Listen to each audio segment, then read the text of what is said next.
Salut, bonsoir. Et bonsoir à tous.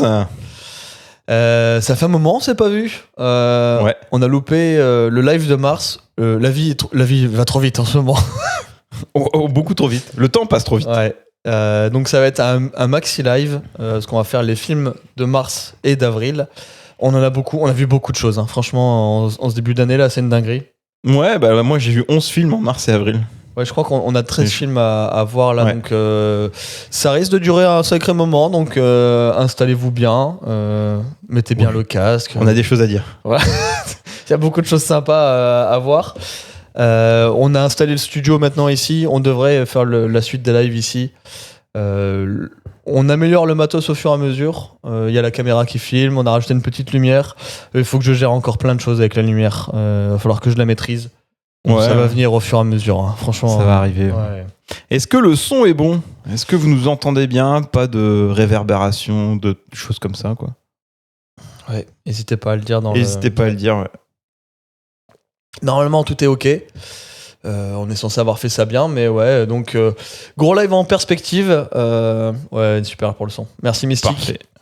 Et justement, bah écoute, tu rebondis bien parce que je pense qu'on va commencer direct. Hein, Ouais, allons-y. allons-y. On commence par. T'en as parlé Aurélien dans les commentaires, mais par le projet Dernière Chance. Hein, bah voilà, ouais. Que dire ? Ça fait un moment qu'on l'a vu déjà finalement, parce que on a été le voir en avant-première. C'est sorti quoi, le 18 mars ? On l'a vu le 14, je crois. Ouais, ça me paraît déjà si loin. Ouais. Et bah écoute, je te laisse commencer dessus si tu veux. Ouais, bah projet Dernière Chance, adapté du bouquin du même nom que j'ai lu aussi, du coup. J'ai eu le temps de lire le bouquin, mais je l'ai fini après le film. Ça m'a pas gâché le livre parce que je trouve que le bouquin est une autre manière de raconter les choses. Et le film, il est super. C'est trop bien. Ouais, je suis d'accord. D'ailleurs, je suis étonné que ça a été autant un succès. Ça a été un succès mondial, un peu moins en France quand même. Mais ça a cartonné aux États-Unis. Il est toujours au ciné, hein. 7e semaine, il est toujours au ciné. Et honnêtement, je pensais que ça allait pas fonctionner, sincèrement. Et je suis super content que ça ait marché parce que c'est un. Amazon a eu des couilles là-dessus parce que bah ça il faut le dire aussi, mais Amazon a racheté, c'est la MGM qui était derrière. Ouais. C'est MGM Amazon Studio derrière maintenant du coup. En fait, les deux réalisateurs, c'est les réalisateurs de Lego, je me rappelle plus leur nom, tu les as peut-être. Les réalisateurs, c'est Lord et Miller. Ouais, c'est Lord et Miller. Donc les mecs, ils ont quand même produit et scénarisé, je crois, la saga Spider-Verse. Ouais, c'est pas eux qui ont réalisé, ouais, c'est ça. Ouais. Ils ont pas réalisé, ils ont scénarisé, ils ont produit, et derrière ils ont aussi réalisé quand même Lego Movie, le tout premier. Qui est très cool hein, d'ailleurs. Très cool. Ouais. Il y a une très bonne ambiance dans le film, moi j'aime beaucoup. Et là, ils adaptent Projet Dernière Chance. Pour la petpetite histoire, Amazon était très très très emmerdé par ce film, puisque en fait, ça avait été le projet a été lancé avant qu'Amazon rachète la MGM. Donc obligé de le sortir au cinéma et pas sur la plateforme Amazon Prime. Heureusement qu'ils n'ont pas sorti ça sur Amazon Prime direct, ça aurait été triste quand même. Ah, ça aurait été tellement triste. Surtout qu'ils droppent leur film un peu à l'arrache. Là, dernièrement, c'est Crime 101 avec Chris Hemsworth qui est sorti à l'arrache dessus. Il y a quand même Chris Hemsworth, Mark Ruffalo et Barry Keoghan dans ce film. Ouais. Et ils l'ont droppé un peu en shadow comme ça et personne l'a vu passer. Moi, je pensais que le film sortirait au cinéma pour le coup. Ça aurait été super triste en plus parce que déjà premier bon point du film, mais je pense qu'Aurélien, enfin Mystique, tu pourrais nous dire ce que t'en penses aussi, mais c'est un film qu'il faut voir au ciné parce que c'est magnifique quoi. Techniquement, c'est irréprochable. Honnêtement, il y a rien à dire. La photo est superbe. Même les effets spéciaux, on oublie que c'est des effets spéciaux. D'ailleurs, on a l'impression, je sais pas Rocky à quel point c'est d'animatronique. Je pense qu'il y a une partie en animatronique et une grosse partie partie, en VFX. je pense, parce que ça se voit que c'est en animatronique. Ouais. Mais on oublie en vrai que c'est des effets spéciaux. Le vaisseau, le décor du vaisseau, le décor spatiaux sont tous incroyables. Non, franchement, c'est du beau travail. Moi, je l'ai dit, on en a parlé dans un format court. D'ailleurs, c'est le dernier format court qu'on a fait parce qu'on a eu tellement pas le temps ces 2 derniers mois qu'on n'a pas fait de format court tout court. Donc, on a beaucoup de choses à parler dont on n'a pas parlé tout court sur Insta. Mais le seul truc qui manque au film, moi, je trouve, c'est un peu plus de. Le bouquin est très hard science, donc il y a quand même beaucoup de passages qui sont quand même très simplifiés dans le film, mais je comprends. Mais c'est un peu frustrant. Et il y a 2-3 trucs, notamment sur les Tomib, je trouve que vraiment on passe à côté. Ouais, il y a des trucs qui sont un peu. Tu sens qu'il y a des raccourcis Mario Kart dessus, mais. Apparemment, il y a une version du film qui fait 3h45. Ouais, c'est ça. S'ils la sortent, pourquoi pas, je serais curieux de voir ça. Et tu vois, ils ont parlé de cette version-là après que le film ait marché. Ouais. Je pense qu'ils auraient jamais parlé du film s'il avait pas marché. Ouais, de cette version. Ouais, non, c'est sûr. Mais non, il manque ça et une vraie BO. Je trouve que la BO, elle est un peu décevante. Tu vois, il manque des vrais thèmes marquants, un truc un peu thème épique. fort, un peu à la Interstellar ou un truc comme ça. Et sinon, on avait un film incroyable. Ah ouais, non, c'était super. Et pour répondre à la question, est-ce que Ryan Gosling peut porter un film à lui tout seul ? Oui. Ouais, quand c'est bien réalisé, parce que c'est vrai que le travail de Lord et Miller derrière, il est super cool. D'ailleurs, je suis désolé, mais The Fall Guy, c'était super cool aussi. C'est vrai. juste ça a pas marché. C'est moins bien The Fall Guy que Projet Dernière Chance. Quand même. C'est pas le même style. Ouais, c'est vrai. Non, c'est vrai que c'est un film qui est beaucoup plus fun. Ouais, non, c'est vrai que c'était cool The Fall Guy, mais là on est un peu au-dessus quand même. Et surtout en termes de réal, je trouve que c'est super parce que on voit bien qu'ils ont pris Lord et Miller pour leur l'humour aussi qu'ils ont. Parce que la relation entre les deux, forcément, il y a aussi beaucoup d'humour, peut-être un peu trop même des fois. Ouais, après moi j'ai pas mal rigolé en lisant le bouquin aussi. Hein. Ouais, le bouquin est drôle de base, donc c'est vrai, mais je sais pas, des fois un peu trop. À certains moments où les réactions de Rocky, elles sont drôles dans le bouquin. Ah oui, mais c'est moi super. J'adore. Mais il manque 2-3 trucs pour que ce soit vraiment un chef-d'œuvre. Mais non, j'ai pas grand-chose à critiquer sur le film, sincèrement. Non, et c'est Disney qui doit se frotter les mains parce que Ryan Gosling sera bientôt la tête d'affiche du prochain Star Wars. Star Wars Starfighter. C'est vrai. Donc, est-ce que Disney quelqu'un en a quelque chose à foutre de ça, honnêtement ? Starfighter avec Ryan Gosling, je dirais pourquoi pas. Les premières photos m'ont donné envie quand même. J'ai même pas vu. Mais tu vois, par exemple, dans 2-3 semaines, là, c'est Mandalorian et Grogu qui sort. J'en ai un peu rien à foutre en fait. La dernière bande-annonce m'a quand même donné envie. Ouais, mais j'ai pas vu la série. Je vais me faire un gros récap sur YouTube pour regarder la série, mais... J'ai vu les 2 premières saisons qui sont cool quand même, et la 3e j'ai lâché. J'en avais marre. Je comprends. Mais ouais, Projet Dernière Chance, c'est vraiment tout... Même le design du vaisseau de Rocky et tout, c'est assez bien foutu. Le design du vaisseau de Ryan Gosling, il est bien aussi. Non, il est super. Ouais. Quand tu lis le bouquin, il te montre un peu la gueule que ça, et ça a pas du tout la gueule que ça dans le bouquin, mais par contre, je trouve qu'il a il ressemble au vaisseau d'aujourd'hui, en fait, aux fusées d'aujourd'hui. Donc, vraiment bien fait. Les effets spéciaux sont superbes. La planète verte qu'on voit là sur l'affiche, elle est incroyable. Ouais, les images qu'ils ont faites. Je suis d'accord avec Mystique, c'est quand même un film sur lequel je dirais regardez pas la bande-annonce. Ouais. Parce que ça spoil tellement de choses et le bouquin il a cette intelligence aussi. C'est à peu près vers 200-300 pages que t'as Rocky qui débarque. Ah, mais tu spoil du coup. J'en ai pas dit plus. Ouais. Mais donc, oui, non. Vraiment super. Je trouve que les thèmes abordés sont super cool aussi. Parce que y a tout le thème de la solitude, de pas mal de choses qui sont abordées et qui sont vraiment, vraiment cool. Et bien fait en plus. Non, c'est vrai. C'est un peu rapide au début, mais c'est normal. Et je trouve qu'ils s'en sortent bien par rapport au matériau de base. Et c'est une super adaptation. Et c'était un très bon film de science-fiction. Ça fait longtemps qu'on n'a pas vu un film de SF aussi bien. Ouais, et pour la petite anecdote, c'est un des meilleurs démarrages de films qui ne sort pas d'une licence après Oppenheimer. Ça a fait quoi ? Ça a fait 800 millions ? Ouais, un peu moins, je crois. Je sais plus. Un peu moins, je crois, mais Oppenheimer, je crois qu'il tape le milliard ou un truc comme ça. Ouais, c'est sûr. Mais ouais, c'est un des meilleurs démarrages de films qui n'a pas de licence après Oppenheimer. Donc moi, je trouve ça assez ouf, le tour de force d'Amazon là-dessus. J'espère que ça va donner envie à Amazon de sortir des films au ciné. De toute façon, la seule saga qui aurait été au ciné avec Amazon, c'est James Bond. Parce qu'ils ont James Bond et c'est le seul truc qui aurait marché pour eux et qu'ils auraient mis au ciné. Mais j'espère voir plus de films de la MGM et de Amazon au cinéma. Quoi. Ça pourrait être le meilleur film de science-fiction de l'année, mais comme il dit Mystic Athos, il y a quand même Dune 3 qui sort en fin d'année et Disclosure Day, le nouveau Steven Spielberg. Et là, pour le coup, je sais pas à quel point il va rester au top de la liste. Ouais, je sais pas non plus. Parce qu'il y a quand même du gros morceau qui arrive cette année. On a une année cinéma cette année qui est folle. Complètement dingue. On dirait que tous les grands réalisateurs se sont donné le mot pour sortir un truc en 2026. Bon, je pense qu'on va enchaîner sur un truc qui est un peu moins drôle pour le coup. Alors, un truc qu'on va pas conseiller. Alors, à la base, c'était pas un truc qui m'excitait beaucoup, mais après avoir vu Hamnet, je m'étais dit, revoir Jessie Buckley dans un autre genre, ça me donnait envie quand même. Moi aussi. Puis Christian Bale. Puis c'est une réadaptation du thème de Frankenstein, un peu modernisé. De la fiancée de Frankenstein aussi, qui est un film de 1938, je crois, ou un truc comme ça. Et on va vous le dire tout de suite, moi je le conseille pas, honnêtement. C'était pas bien du tout. Non, c'est... C'était assez catastrophique sur pas mal de points. C'est vraiment de la branlette sur certains moments, honnêtement. Franchement. C'est surtout que le film, il a des gros sabots, il est pas subtil pour 3 sous dans ses thèmes. Alors, c'est un film qui est très féministe,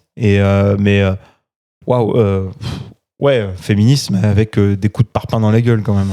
Non, puis c'est faussement intelligent.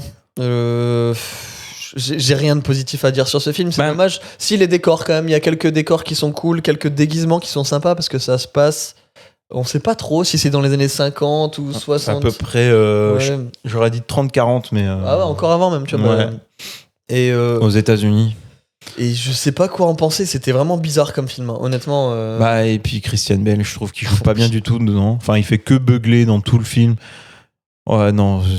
J'ai pas compris, hein, ça, franchement. Ce qui joue là-dedans.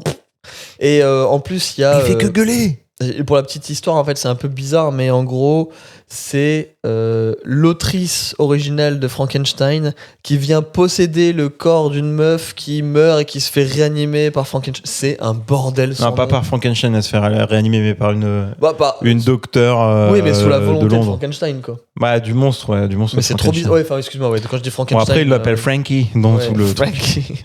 Non, mais trop bizarre, franchement. C'est grave chelou, elle est torturée avec cet esprit qui la hante. Je trouve que Jessie Buckley joue bien, c'est quand même le point fort du film. Elle en fait des caisses quand même. Elle en fait des caisses, quand même. C'est vrai que par rapport à Hamnet, elle est obligée d'en faire des caisses. Ouais, mais non, je suis désolé. Pour moi, là, il y a rien à sauver. Ça a coûté une couille en plus, hein. C'est Warner derrière, je pense. C'est Warner, c'est un de leurs plus gros bids cette année à Warner. Voire le plus gros bid de Warner, parce que ça n'a pas du tout marché. Je crois au cinéma, il est resté 2 semaines à Lille. Un truc comme ça. Ouais, mais c'est pas étonnant. Nous, on l'a vu au début, je pense. On l'a vu le jour de la sortie. Ouais, c'est vrai. Mais c'était... il y a des bonnes idées niveau décor et tout, mais toute l'histoire qui en découle, t'as l'impression que c'est... comment dire? Non, pas pire que Hurlevent, Mysticatos. non, on va y venir. Je vais y venir après. Mais ouais, il y a un truc qui fait que le film, il a aucune subtilité. Il vient avec ses gros sabots, il te rentre dans l'art et en plus, c'est dérangeant en plus. Ouais, c'est prétentieux. Moi, c'est prétentieux, ouais, c'est vrai. Franchement. Alors, pour la petite histoire, c'est Maggie Gyllenhaal qui réalise, donc la sœur de Jake Gyllenhaal. Qui est dans le film d'ailleurs. Ouais. Qui est dans le film, elle fait jouer son frère. Qui a un second rôle, même tertiaire, un rôle tertiaire même, hein, j'ai envie de dire. Ouais, j'aurais dit second rôle quand même, mais bon. Mais ouais, non, c'est pas ouf. C'est pas très bien joué sur pas mal de trucs. Puis ouais, ça se prend pas pour de la merde au niveau réalisation, alors que c'est pas ouf, quoi. Non, c'est dommage. De toute façon, j'ai pas grand chose de plus à en dire. J'étais déçu parce que je m'attendais à avoir un truc original. Alors, pour le coup, c'est original, mais. Ouais, c'est original, puisque. Mais pour les mauvaises raisons, franchement. Dans le vieux film, La fiancée de Frankenstein, la fiancée, elle apparaît que dans les 10 dernières minutes du film. Okay. Là, c'est basé sur toute son histoire. Donc, c'est quand même un peu plus intéressant là-dessus. Mais ça a aucune subtilité. Ils ont laissé ça au placard, quoi. Des drôles de scènes à la frontière du cul entre 2 cadavres, c'est bizarre du coup, quand même. Ouais, c'est vrai que j'ai oublié comme ça, tu vois, c'est pas. Non, il y a vraiment des scènes bizarres quand même. 2 cadavres en décomposition. C'est bon. Non, ouais, on vous le conseille pas, honnêtement. Je pense qu'il y a eu trop de bonnes choses cette année pour s'attarder là-dessus. Ouais, vous pouvez l'éviter celui-là. De toute façon, il est plus en salle, hein, mais même en téléchargement, j'ai envie de dire. Économisez-vous 2 heures. Ouais. On va enchaîner avec un autre film qui a bidé, mais pour le coup, qui est moins mauvais que le reste. Alors. La concurrence cette année, elle est tellement folle qu'il passe en film de seconde zone un peu. Moi, je l'ai pas vu celui-là. Ouais, j'étais le voir avec Charlotte et c'est le nouveau film de Bradley Cooper, donc l'acteur de Very Bad Trip, mais qui a aussi réalisé le film avec Lady Gaga. Comment ça s'appelle J'ai plus le nom du film. Oui, le film de musique avec Lady Gaga et Bradley Cooper que tout le monde connaît, qui a cartonné, qui a eu un Oscar d'ailleurs. Et c'est triste pour Bradley Cooper parce que ça a bidé ce film. C'est dommage parce que c'est quand même avec Laura Dern et c'est Josh Hartnett, je sais plus comment il s'appelle. Josh Hartnett ? Il était là-dedans ? Non, c'est Hartnett, mais je sais plus. Ah, Hartnett. Ah oui, non, c'est pas Josh Hartnett. Non, je dis de la merde. Oui, Star is Born, ouais, merci. Star is Born. Et du coup, là, c'est un film qui parle en fait du divorce et de comment en fait les couples ils peuvent se détruire en s'oubliant eux personnellement dans la relation. Ouais. Et en oubliant d'avoir une vie personnelle, d'avoir des passions, avoir un truc en dehors du couple. Et du coup, c'est un mec qui se met à faire du stand-up après son divorce. Et c'est quand même ultra bien foutu. Il y a 2-3 trucs que j'aurais à redire, parce que d'ailleurs le film est tourné c'est en 4 tiers, je crois, donc en format un peu carré. Et je comprends pas pourquoi ils font ça. Ça a aucun intérêt dans le film, à part faire un peu film artistique, tu vois. Ouais, mais j'ai l'impression qu'il y a pas mal de films qui font ça en ce moment. Ouais, juste, j'ai pas compris l'intérêt de faire ça dans ce film-là, mais à côté de ça, ça reste un très bon film. C'est un truc à regarder à la maison qui fait du bien, tu sais, qui parle de comment avoir un couple sain. Je trouve que c'est assez intelligent dans ce que ça dit. Bradley Cooper joue un acteur un peu has-been d'ailleurs dans le film. Il a vraiment un second rôle qui est pas ultra intéressant, mais c'est quand même bien foutu. Pour une fois qu'il se donne pas le premier rôle. Non, c'est vrai. Parce que même dans son autre film, je crois que c'était Maestro. Ouais, c'était ça. Où il se donnait le premier rôle aussi. Non plus, ouais. Bah, c'est un film Netflix. Ouais, malheureusement. Donc, mais non, c'est dommage parce que ça a floppé, mais c'est quand même très sympa. Moi, je vous dirais de le rattraper quand même. Ça vaut le coup un soir à la maison quand on ne savait pas quoi regarder, honnêtement. Et l'acteur, c'est Will Arnett. Will Arnett, merci. Mais moi, je le connais pas, cet acteur. Je l'avais déjà vu dans 2-3 trucs, j'ai oublié dans ce qu'il fait, mais écoute, je le trouve super juste. Ouais, il a l'air, dans l'abondance, il a l'air vraiment juste. Et en plus, ça parle pas mal du monde du stand-up dans les grandes villes. Voilà, c'est à New York, mais ça pourrait être très bien. C'est passé à Paris que ça serait la même chose. Ouais. Et non, c'est assez juste. Il n'y a rien d'exceptionnel, encore une fois, mais ouais, un film qui se regarde un peu comme Rental Family, mais en moins bien quand même. Rental Family, c'était vraiment bien. Ouais. Mais il y a vraiment de l'émotion et tout, c'est bien foutu. Alors après, je sais pas, j'ai pas vu Is This Thing On. Putain, c'est dur à dire en français. Avec notre accent français. Là. mais non, je l'ai pas vu. Franchement, ça vaut le coup de le rattraper. Donc, moins bien que Rental Family, mais dans le même genre d'ambiance où tu vois, tu t'en sors, t'es content, ça t'a fait du bien, tu vois. Ouais, d'accord. Donc, j'ai pas grand chose de plus à dire là-dessus, mais vraiment, notez-le. Des moments, des films avec une note positive, c'est bien aussi. Hein. Ouais, non, c'est ça fait du bien. Puis il y a un message un peu qui fait du bien, quoi. Donc, rien d'extraordinaire, mais qui fait le taf. Et là, je te laisse parler, parce que pareil, moi, celui-là, je l'ai pas vu. Oh là là. Ça va faire plaisir, Mysticatos. Ça. Ouais, alors, tu voulais qu'on aille le voir à deux, et j'ai un peu milité pour l'esquiver, celui-là, parce que je voyais les critiques, et déjà de base, à part la photo, il y a rien qui m'excitait. Donc, je te laisse en parler, mais.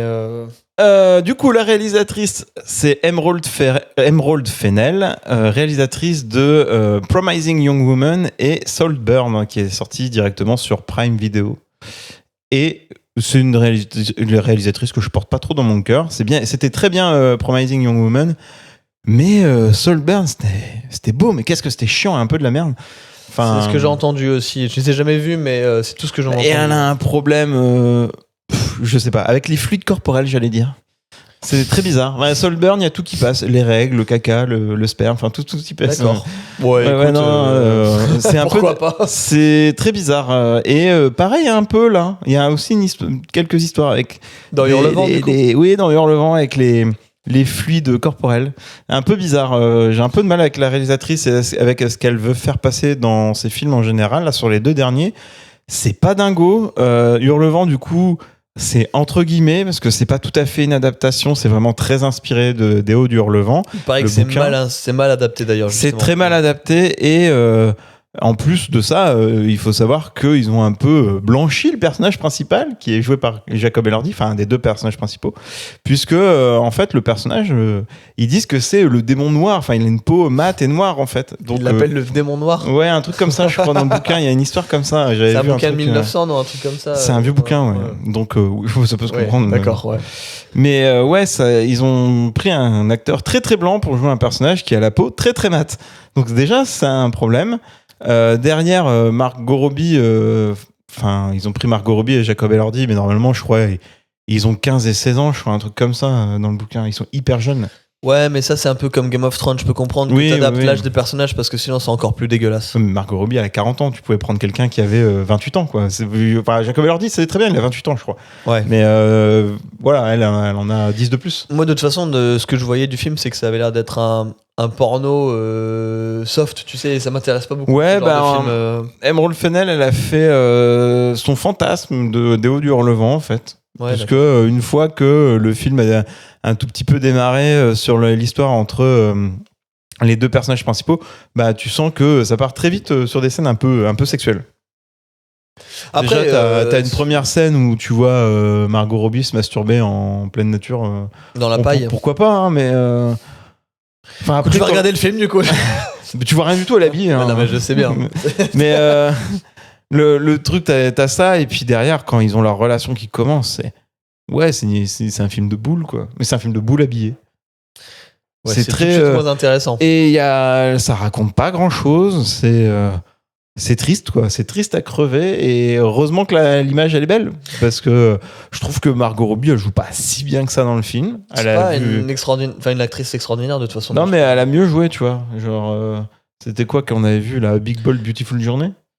Oui, c'est vrai, t'as raison. Ouais. Elle joue très bien là-dedans. Même Babylone, alors, c'est cool ce qu'elle fait. Babylone, ouais. Jacob Elordi, moi, c'est un acteur que j'aime beaucoup, mais j'en ai un peu marre de le voir. On le voit partout en ce moment, ça me saoule un peu. Entre ça, Euphoria, il est dans le prochain Ridley Scott. Enfin, le mec, il est à toutes les sauces, quoi. Il a joué Elvis dans le film Priscilla. Enfin, Jacob Elordi est partout et j'en ai un peu marre, quoi. C'est un peu le mec, il a percé, donc comme on lui donne de la thune, il continue à faire des trucs, quoi. Mais il joue bien. Par contre, c'est un acteur qui joue bien. C'est un peu. Même dans c'est Frankenstein, c'est lui qui fait Frankenstein, justement de de Netflix, Guillermo del Toro, qui est incroyable. Ah ouais. Mais non, il joue bien son rôle. Moi, dans Frankenstein, je le trouve très très bon, très très juste, il est super. Hein. Mais j'en ai un peu marre de le voir. J'aurais aimé voir peut-être quelqu'un d'autre, je sais pas. Mais après, là, son rôle, c'est le rôle du. En fait, c'est un peu le rôle qu'il jouait déjà dans Euphoria, dans les 2 premières saisons, où il a un peu ce côté séducteur, un peu. Comment dire Après, peut-être qu'ils l'ont très pris prétentieux pour ça, et tout, tu vois, justement, non? Bah, peut-être, ouais. Après, elle l'avait déjà pris dans son précédent film, Emerald Fennell. Il joue aussi dans Saltburn avec Barry Keoghan. Mais ouais, non, moi, je suis pantois devant le film. Je sais pas ce qu'ils ont fait de ce bouquin alors que c'est un classique. Heureusement que c'est beau, mais ça raconte pas grand chose. Bah ouais, non, moi je sais que je le regarderai pas, je prendrai pas du temps à passer là-dessus parce que tout ce que j'en entends me fait pas rêver. Mais écoute, je suis content d'avoir esquivé, je l'ai senti, j'ai un pressentiment. Ouais, bah, t'as vu les critiques surtout. Non, après, en vrai, la photo m'excitait parce que je la trouve très belle, la photo, même dans la bande-annonce, c'est très joli, mais bon. Ouais, c'est joli, mais je trouve que ça apporte rien au film déjà, que ça soit joli, c'est un peu dommage. Et l'histoire, c'est Léo du Hurlevent, mais très aseptisé, très sexualisé. Non, puis même normalement, ce qui est un vrai problème. Léo du Hurlevent, je l'ai pas lu, mais je sais qu'ils en parlent dans Malcolm aussi et tout, mais normalement, le personnage féminin est amoureux un peu des 2 prétendants qu'elle a, et c'est toute la dualité entre les 2 prétendants qu'elle a qui est complexe et tout, donc c'est un genre de Roméo et Juliette, mais en plus complexe, quoi. Ouais, c'est un peu ça. Ouais. Après, Margot Robbie, c'est pas mon type, hein, mais on va cracher dessus, Mystique, effectivement. Mais après, il m'a déçu, Franck, quand il m'a dit que c'était un porno habillé, donc bon, j'ai envie de dire, j'irai pas plus loin. Mais c'est pas un porno, mais j'étais un peu loin, mais enfin, c'est un film érotique, quoi. Elle en a fait un film érotique. C'est pas le but de Léo du Hurlevent en plus. Non, mais il dit justement, Mystique est en train de dire qu'il regarde Euphoria, il m'a dit de le regarder aussi, mais on en a parlé à 2 hier, mais moi, toi, t'as vu que la saison 1, c'est ça? Ouais. Non, j'ai vu les 2 premières saisons. Ouais. En fait, je suis très mitigé sur Euphoria. On va en faire une petite parenthèse, vu que t'en parles. Euphoria, la saison 1, masterclass. J'ai rien à dire. J'ai rien vu, donc, saison 2, je trouve que ça part trop en sucette. Et ça m'a pas donné envie de regarder la 3. Et ma copine qui regarde la saison 3... Bon, il y a des bons épisodes, mais ça a plus trop l'ambiance de l'Euphoria qu'on a connu avec les 2 premières saisons. Sachant qu'il y a 4 ans de différence entre la saison, donc 4 ou 5 ans de différence entre la saison 2 et la saison 3. Donc ils ont été obligés de faire un bond dans le temps. T'es obligé, tes personnages sont vieillis. Ouais. Mais la fin de la saison 1, elle est exceptionnelle. Je trouve que il y a les dernières scènes du dernier épisode de la saison 1. Enfin, en fait, le dernier épisode de la saison 1, c'est une vraie comédie musicale qui est vraiment bien foutue. D'accord. Et en fait, quand on est sorti de l'épisode 1, j'étais vraiment estomaqué par ce qu'ils avaient fait. C'est un vrai produit de cinéma et j'ai fait à ma copine, on a vu une putain de comédie musicale. Elle avait même pas tilté que l'épisode, c'était un épisode musical. Tellement c'est bien fait. Ouais, quand c'est bien foutu, oui. C'est vraiment trop bien. Sam Levinson, il a un côté très génie. Mais par contre, Sam Levinson, il est hyper toxique sur pas mal de choses. Et ça s'est vu avec la série qu'il a fait avec Lily Rose Depp et The Weeknd, où en fait, de base, la série, je crois que ça allait adapter un bouquin, mais je suis pas très sûr. De base, la série, elle devait mettre en avant Lily Rose Depp, toute son histoire de ce personnage-là. Et en fait, quand il a pris The Weeknd lui a dit non, mais moi, je veux une vraie place dans la série. C'est Après, The Weeknd, c'est un teubé, je pense. Bah ouais, et en fait, lui, il a cédé à The Weeknd. Plus dans la saison 2, par exemple, ça a peut-être un peu spoilé ceux qui regardent Euphoria, mais dans la saison 2, il y a le rôle de Kat qui est beaucoup plus en retrait, puisque l'actrice s'est engueulée avec Sam Levinson par rapport à l'image qu'il voulait rejeter du personnage. Et du coup, son personnage, il est beaucoup plus en retrait, alors que c'est un personnage dans la saison 1 qui est un des plus intéressants, je trouve. Ouais, ça arrive. Ça arrive, mais c'est dommage parce qu'il y a des, ouais, comme tu dis, il y a des idées, des plans de ouf, il y a des idées visuelles de ouf aussi. Mais après, il faut penser à un truc aussi, c'est que Sam Levinson, dans la saison 1 d'Euphoria, il avait engagé une photographe pour faire l'image de la série. Et a priori, il l'a fait travailler 5 mois. Et ensuite, il l'a viré tout en gardant son style. Ouais, ça arrive. Voilà. Bon, c'était la fin de la parenthèse Euphoria pour toi, Mystique. Bon app. Ouais, c'est ça. Bon app à toi, Mysticatos. Je pense qu'on a fait le tour sur. Mais on a fait le tour. On a fait le tour sur Euphoria aussi. Moi, je regarde. Juste pour dire comme ça, Euphoria, je regarde pas la saison 3. Ça m'intéresse pas du tout. Je trouve que la saison 2, enfin, les 2 premières saisons se suffisaient à elles-mêmes et qu'on n'avait pas besoin d'aller aussi loin. Là, de ce que j'ai vu, ils vont quand même très très loin. Écoute. Et c'est là pour choquer. Hein. Ouais, je pense que. Mais ça marche. Hein. Oui, ça marche très bien. La série cartonne de ouf. Hein. Malheureusement, ça arrive. Hein. On va enchaîner sur un autre film qui a rien à voir du coup. Strictement rien à voir que Hurlevent. Ouais, c'est un grand écart. Hein. C'est un film français qui marche très bien. Il est encore en salle d'ailleurs, je pense. Oui, hein, je crois qu'il est encore en salle. Ouais. Comment dire avec des super actrices. C'est un drame / histoire. C'est un tiré d'histoire vraie, c'est ça Ouais. C'est difficile à pitcher, mais en gros, c'est si vous avez vu Je verrai toujours leur visage, je trouve qu'il y a une vraie vibe qui ressemble beaucoup. Je sais pas ce que t'en penses. Moi, j'ai jamais vu Je verrai toujours leur visage. Il faut que tu le regardes, du coup, c'est le même genre. Et j'ai trouvé ça très cool.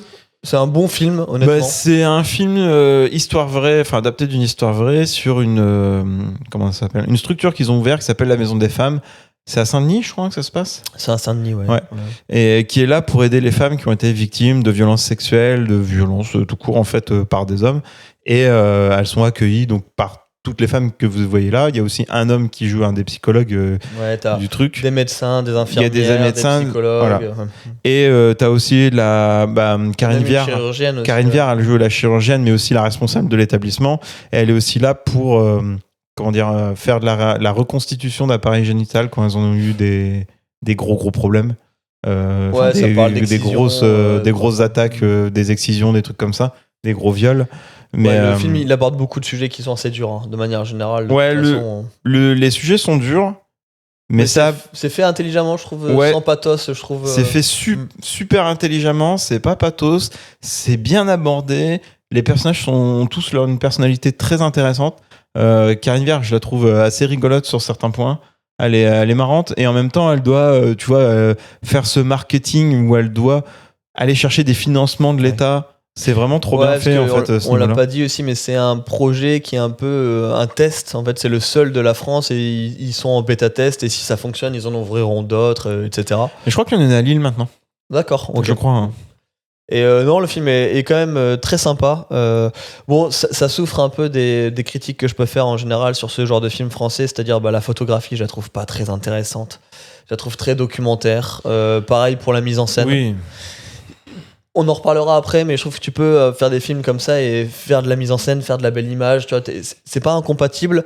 C'est pas là pour le coup. Il faut pas aller chercher ça. Et moi, ça me manque un peu dans ce genre de film à chaque fois. Ouais, mais je pense qu'en France, sur ce genre de ciné, on se dit on va pas aller faire de la fioriture parce que, enfin, de la fioriture, mais de l'image, de la belle chose, de la belle photo, parce que ça peut être dérangeant par rapport aux victimes ou des choses comme ça, d'essayer de faire de l'art avec ça. Je vois pas le rapport. Je pense qu'il y a un peu de ça. C'est un peu con si c'est ça, parce que moi ça manque. Je trouve c'est un des trucs qui me manque dans le film. Après, c'est vraiment de la belle image. C'est un peu, c'est froid. Déjà, t'es dans un hôpital. Ouais, mais tu vois, regarde, Gilles Lelouch a réussi à rendre beau le Nord-Pas-de-Calais dans L'amour ouf, tout est possible. Tu peux faire de la belle image surtout. C'est beau le Nord-Pas-de-Calais. Non. Moi, il y a des trucs sympas. Je suis désolé, non. Mais... Bah si, tu vas sur la côte, tu vas sur Cap Blanc-Nez, Cap Grinet. Il y a des moments où ils tournent vraiment dans. Non, mais là, à Lille, ils ont tourné pas loin de chez moi. du côté du faubourg de Béthune où il y a le McDo. Oui, mais attends, il y a des fois, ils tournent dans le Pas-de-Calais avec les maisons des mines et tout, ils arrivent à faire de la belle image quand même, tu vois. Donc, ils tournent des trucs qui sont objectivement moches, tu vois. Après, objectivement, là, t'es dans un hôpital, t'es quasiment tout le temps dans l'hôpital. Tu peux faire de l'image quand même, il n'y a aucune image, il n'y a aucune mise en scène. Je suis désolé, hein, mais c'est vrai. Après, j'ai pas eu besoin de ça pour apprécier le film, comme quoi, des moments... Moi, ça me manque, mais après, voilà, c'est tout. Il manquerait ça pour que ce soit vraiment bien. Mais ça reste c'est un très bon film, un très bon film français / drame. Enfin, je sais même pas comment le catégoriser. C'est pas vraiment un drame. Bah, si, c'est un drame. C'est une comédie dramatique, quoi. Ouais, voilà, ouais, c'est mieux comme ça. Parce qu'il y a un peu des passages un peu drôles aussi. Bon, légèrement, hein, c'est pas non plus. Non, mais il y a ce petit trait d'humour qui arrive à détendre les choses des moments. Non, je suis d'accord. Et c'est quand même très cool.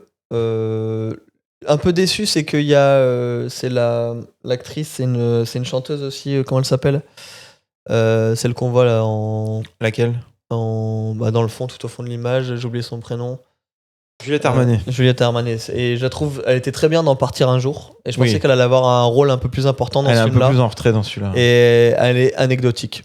Mais Partir un jour est super. Ouais, c'était cool. J'aimais bien. Ouais, je l'ai rattrapé il y a pas longtemps, c'était cool. J'ai bien aimé ce côté un peu karaoké dans le film. Moi, c'est les parties que j'ai moins aimées, mais. J'aime bien. Je trouvais ça marrant. Mais tu vois, j'étais un peu déçu. Je pensais l'avoir plus parce que je trouve que c'est une très bonne actrice aussi. Je la trouve très juste. Et même là, dans le film, elle s'en sort bien, mais elle a un rôle un peu inutile. Mais le film, il arrive quand même à passer au-dessus de pas mal de clichés dans lesquels il aurait pu tomber facilement, notamment sur le rapport avec l'État français qu'on te présente un peu au début comme, tu sais, le grand méchant du film. Oui. Et je suis content que ça se passe un peu autrement. Oui, il y a ce mec en costard-cravate qui se pointe et t'as l'impression qu'il est là pour faire des coupes budgétaires. C'est ça, ouais. Et en fait, il y a un twist qui fait que ça se passe pas comme ça, c'est bien foutu. J'ai eu peur que ce soit vraiment full cliché. Ouais, mais tu vois, pendant tout le film, je le détestais, le mec, quoi. Ouais, c'est fou. Hein. Alors qu'ils avaient rien fait. Hein. Non, il avait rien fait, mais. Non, mais t'avais peur pour elle, quoi, un peu. Je trouve qu'ils ont bien fait ça. Il y a beaucoup de pièges qu'ils ont évités du genre qui sont un peu, tu sais, l'autoroute. Dans ce genre de film, tu peux te dire, je l'ai vu 1000 fois. Oui. Non, c'est bien fait. Et puis ça parle d'un sujet qui est hyper important. Hyper triste aussi, quand même. Non, ça vaut le coup. Franchement. Mais vraiment trop bien. Je crois qu'il y a encore en salle, donc si vous l'avez pas vu, allez-y. Et sinon, même à la maison, ça vaut le coup, honnêtement. Ouais, même s'il passe sur TF1 un dimanche soir. C'était un très bon film français. C'est un super film à voir. On enchaîne ? Ouais. Allez. Je te laisse la main sur celui-là, du coup. Peaky Blinders, The Immortal Man. Alors, ça, c'est le film qui clôture la série Peaky Blinders de Cillian Murphy. Donc toute l'arc de Tommy Shelby. Ouais. J'ai jamais vu un Peaky Blinders, je suis désolé. Moi j'adore la série, je trouve que c'est une super série, même si elle a ses défauts sur certaines saisons. Alors c'est des saisons de 6 épisodes, donc des moments t'as l'impression que c'est un peu rushé sur certains trucs quand même. Ouais.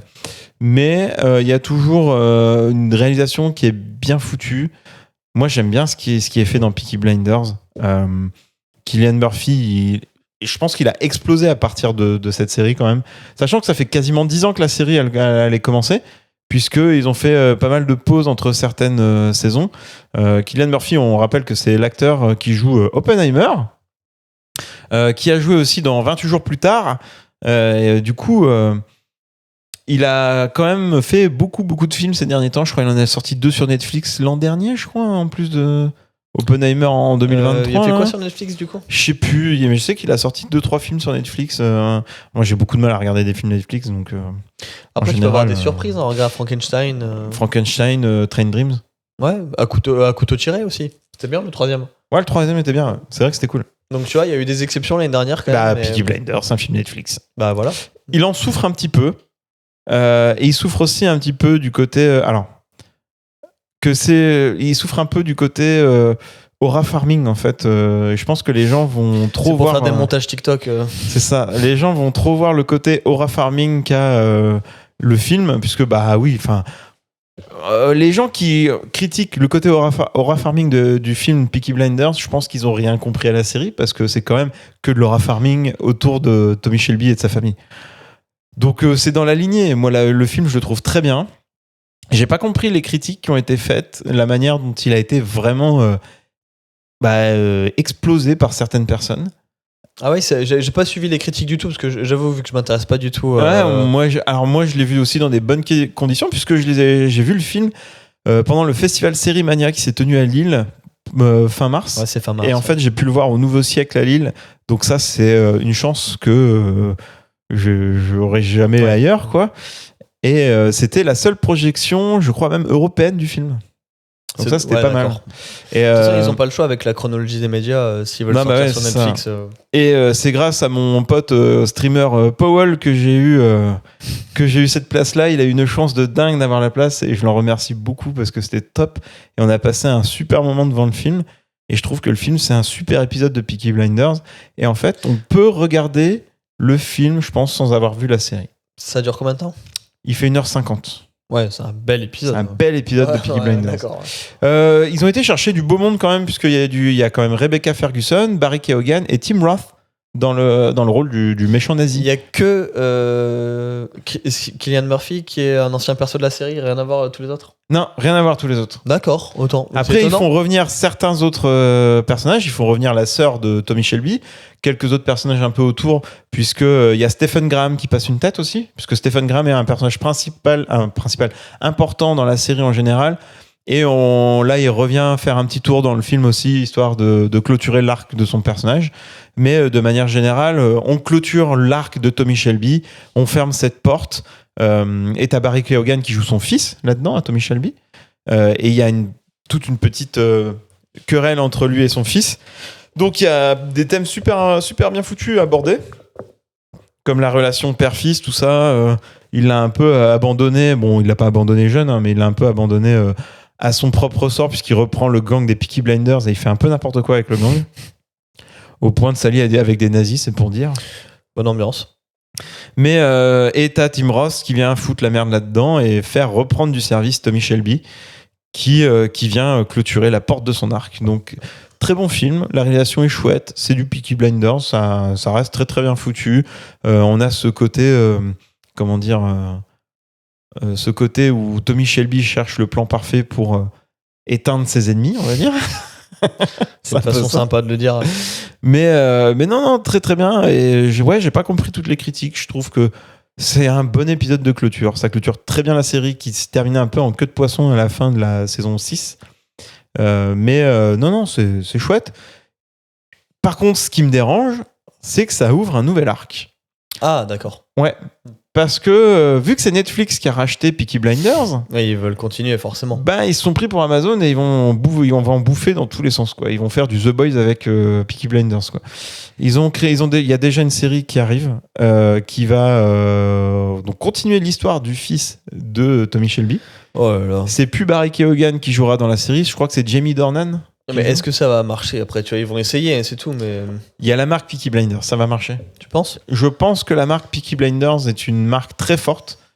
Il y a tellement de gens qui sont fans de la série que ça risque de marcher au moins pour la première saison. Par contre, s'ils font pour la première, et puis c'est tout, ouais. Par contre, s'ils font de la merde avec la première saison, ça marchera pas après. Et ça, c'est un peu le truc de Netflix, c'est qu'ils font souvent de la merde après les premières saisons.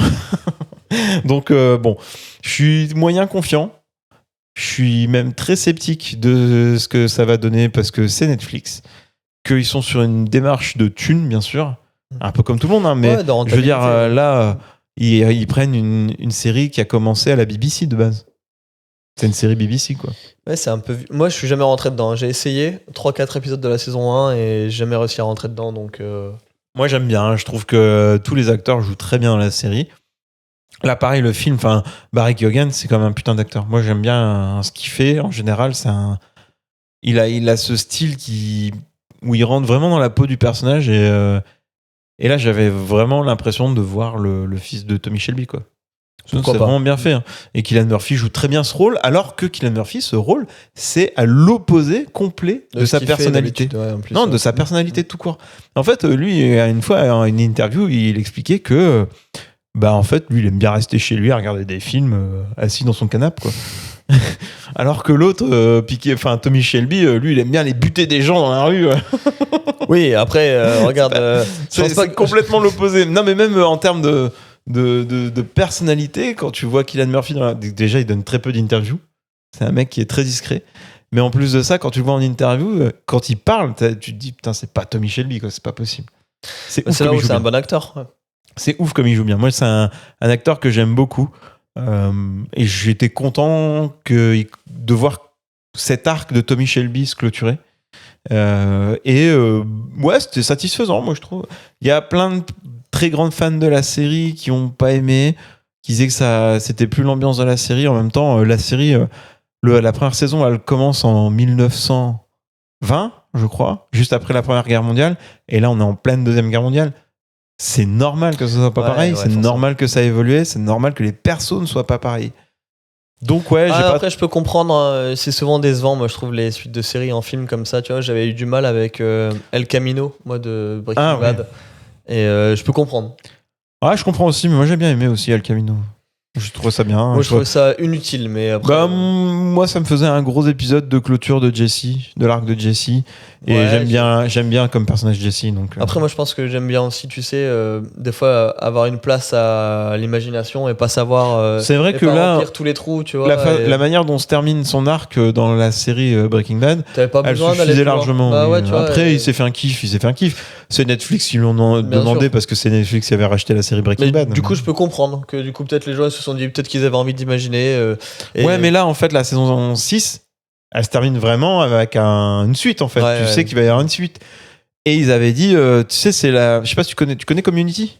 De nom, enfin j'ai jamais regardé, mais. Ouais. T'avais Troy et Abed qui disaient 6 seasons and a movie. Ça fait 6 saisons et un film. Et ça passe très bien. Et j'attends toujours le film Community qui devrait arriver dans pas longtemps d'ailleurs, qui a eu 6 saisons. Mais non, ça faisait 6 saisons et un film. Ça terminait très bien les choses. Les 6 saisons, c'est que 6 épisodes, donc.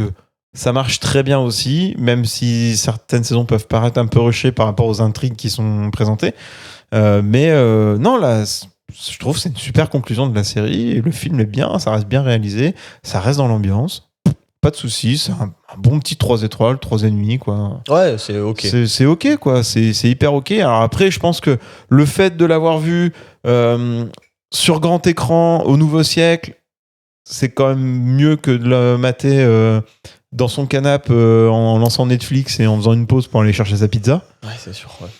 Donc voilà. Bon, après, j'ai fait la séance, elle était à 10h50 du matin. Ouais, faut avoir envie. Faut avoir envie. Mais j'avais des places, je me suis dit, je peux pas rater ça, bordel. Et après, on avait enchaîné aussi la série Mania, là, pour la petite histoire. On avait enchaîné, donc on a été bouffé le midi et on a été enchaîné l'après-midi sur la masterclass de Simon Kinberg. Je sais pas qui c'est. C'est le mec qui joue Howard dans Breaking Bad. Tu sais, celui qui vit chez sa mère. Non, c'est. Attends. C'est pas le même. Attends. Ouais, peu importe. Oh, c'est pas grave. Ouais, alors Howard dans Breaking Bad. Non, mais Howard dans Breaking Bad, acteur. Pas Breaking Bad, qu'est-ce que je dis, Big Bang Theory. Qu'est-ce que j'ai dit, putain. Oui, bah voilà, d'accord. Ah non, Big Bang Theory, pardon. Ouais, je me disais. Oh là là, pourquoi j'ai dit Breaking Bad parce qu'on a pas. C'est Simon Helberg, pardon. Ouais, d'accord. Et on avait fait la masterclass de Simon Helberg et c'était super cool parce que c'est un mec qui est assez discret. Et là, il sortait une nouvelle série, donc il était en première projection à Série Mania.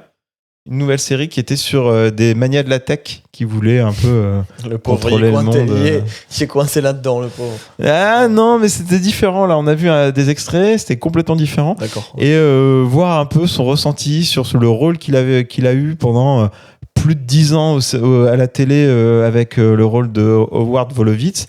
C'était intéressant parce qu'il disait qu'il aimait beaucoup le personnage, mais qu'il disait qu'au bout d'un moment, tu te lasses un peu quand même. Ça fait long.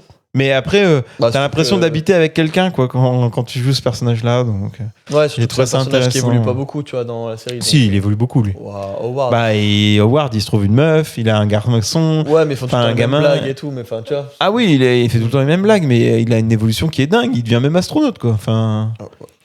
Mais bon, c'était chouette. C'était la petite parenthèse Série Mania. Alors, si un de ces quatre, vous avez envie de faire ça sur l'île, Série Mania, c'est vraiment bien. C'est vraiment une petite.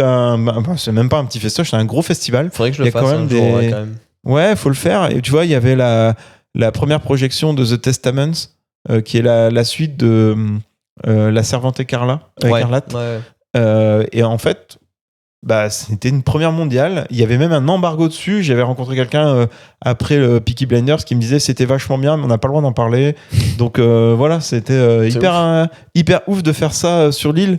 D'avoir, il y avait, comment ça s'appelle ? C'est la meuf de One Battle After Another, la fille de DiCaprio dans Une bataille après l'autre. La blonde là. Non, sa fille, elle est pas blonde. Oui, je suis con. Et en fait, c'est l'actrice principale de The Testament. Bah, elle était à Lille. D'accord. Voilà. Et t'as quand même des gros stars qui passent sur l'île. Donc, ouais, c'était bien, quoi. C'est Chase Infinity. Oui, d'accord. Oui, qui joue la Ferguson, c'est Ouais. vrai. Et Chase Infinity était sur l'île. Donc, c'est beau de voir des artistes quand même hyper connus sur l'île comme ça. À savoir aussi que. Attends, qu'est-ce que j'allais dire ? Je sais plus. Ah oui, et si pendant la masterclass de Simon Helberg, il a rencontré sa voix française. Ils aiment bien faire ça en ce moment. Ouais, bah, c'était pas mal, c'était intéressant, c'était cool. Voilà. C'était un parenthèse Série Mania. Une grosse parenthèse, je pense qu'on va enchaîner. Ouais, c'est bon, on a le temps. Il est parti. Putain, c'est vrai. They Will Kill You avec Zazie Beetz et Tom Felton. Et je l'avais oublié, tu vois. Et Patricia Arquette. Ouais. Parce qu'on a vu ça, fin mars. Ouais, un peu à l'arrache en sortie du boulot. Et c'est à la fois très bien et un peu oubliable. Tu vois, maintenant que j'y repense, j'en ai pas beaucoup de souvenirs. Moi, si, j'en ai encore pas mal de souvenirs. Ah ouais, non mais attends. Alors, la tête de cochon sur Patricia Arquette. Alors c'est complètement qui barré. fait du kung-fu. Ah ouais, c'est complètement barré. Comment résumer ça sans spoiler ? Je pense qu'on était bien fatigués surtout. C'est pour ça que tu t'en souviens pas. Non, mais c'est une période où moi aussi j'étais un peu fatigué. On a enchaîné beaucoup à ce moment-là et c'est vrai que je m'attendais à pas du tout à ça en vrai quand on a été le voir. Ouais. C'est un genre de sous Tarantino. En vrai, c'est ça. Hein, c'est du Tarantino un peu en dessous. Ouais, alors. Ils ont essayé de faire ça à la Tarantino. Il y a un côté très comics dans la réalisation du film et dans la manière de faire. En vrai, il y a des super bonnes idées et c'est complètement barré, c'est loufoque. C'est un peu trop barré. C'est un film de baston où il y a. Alors, c'est ultra gore par contre.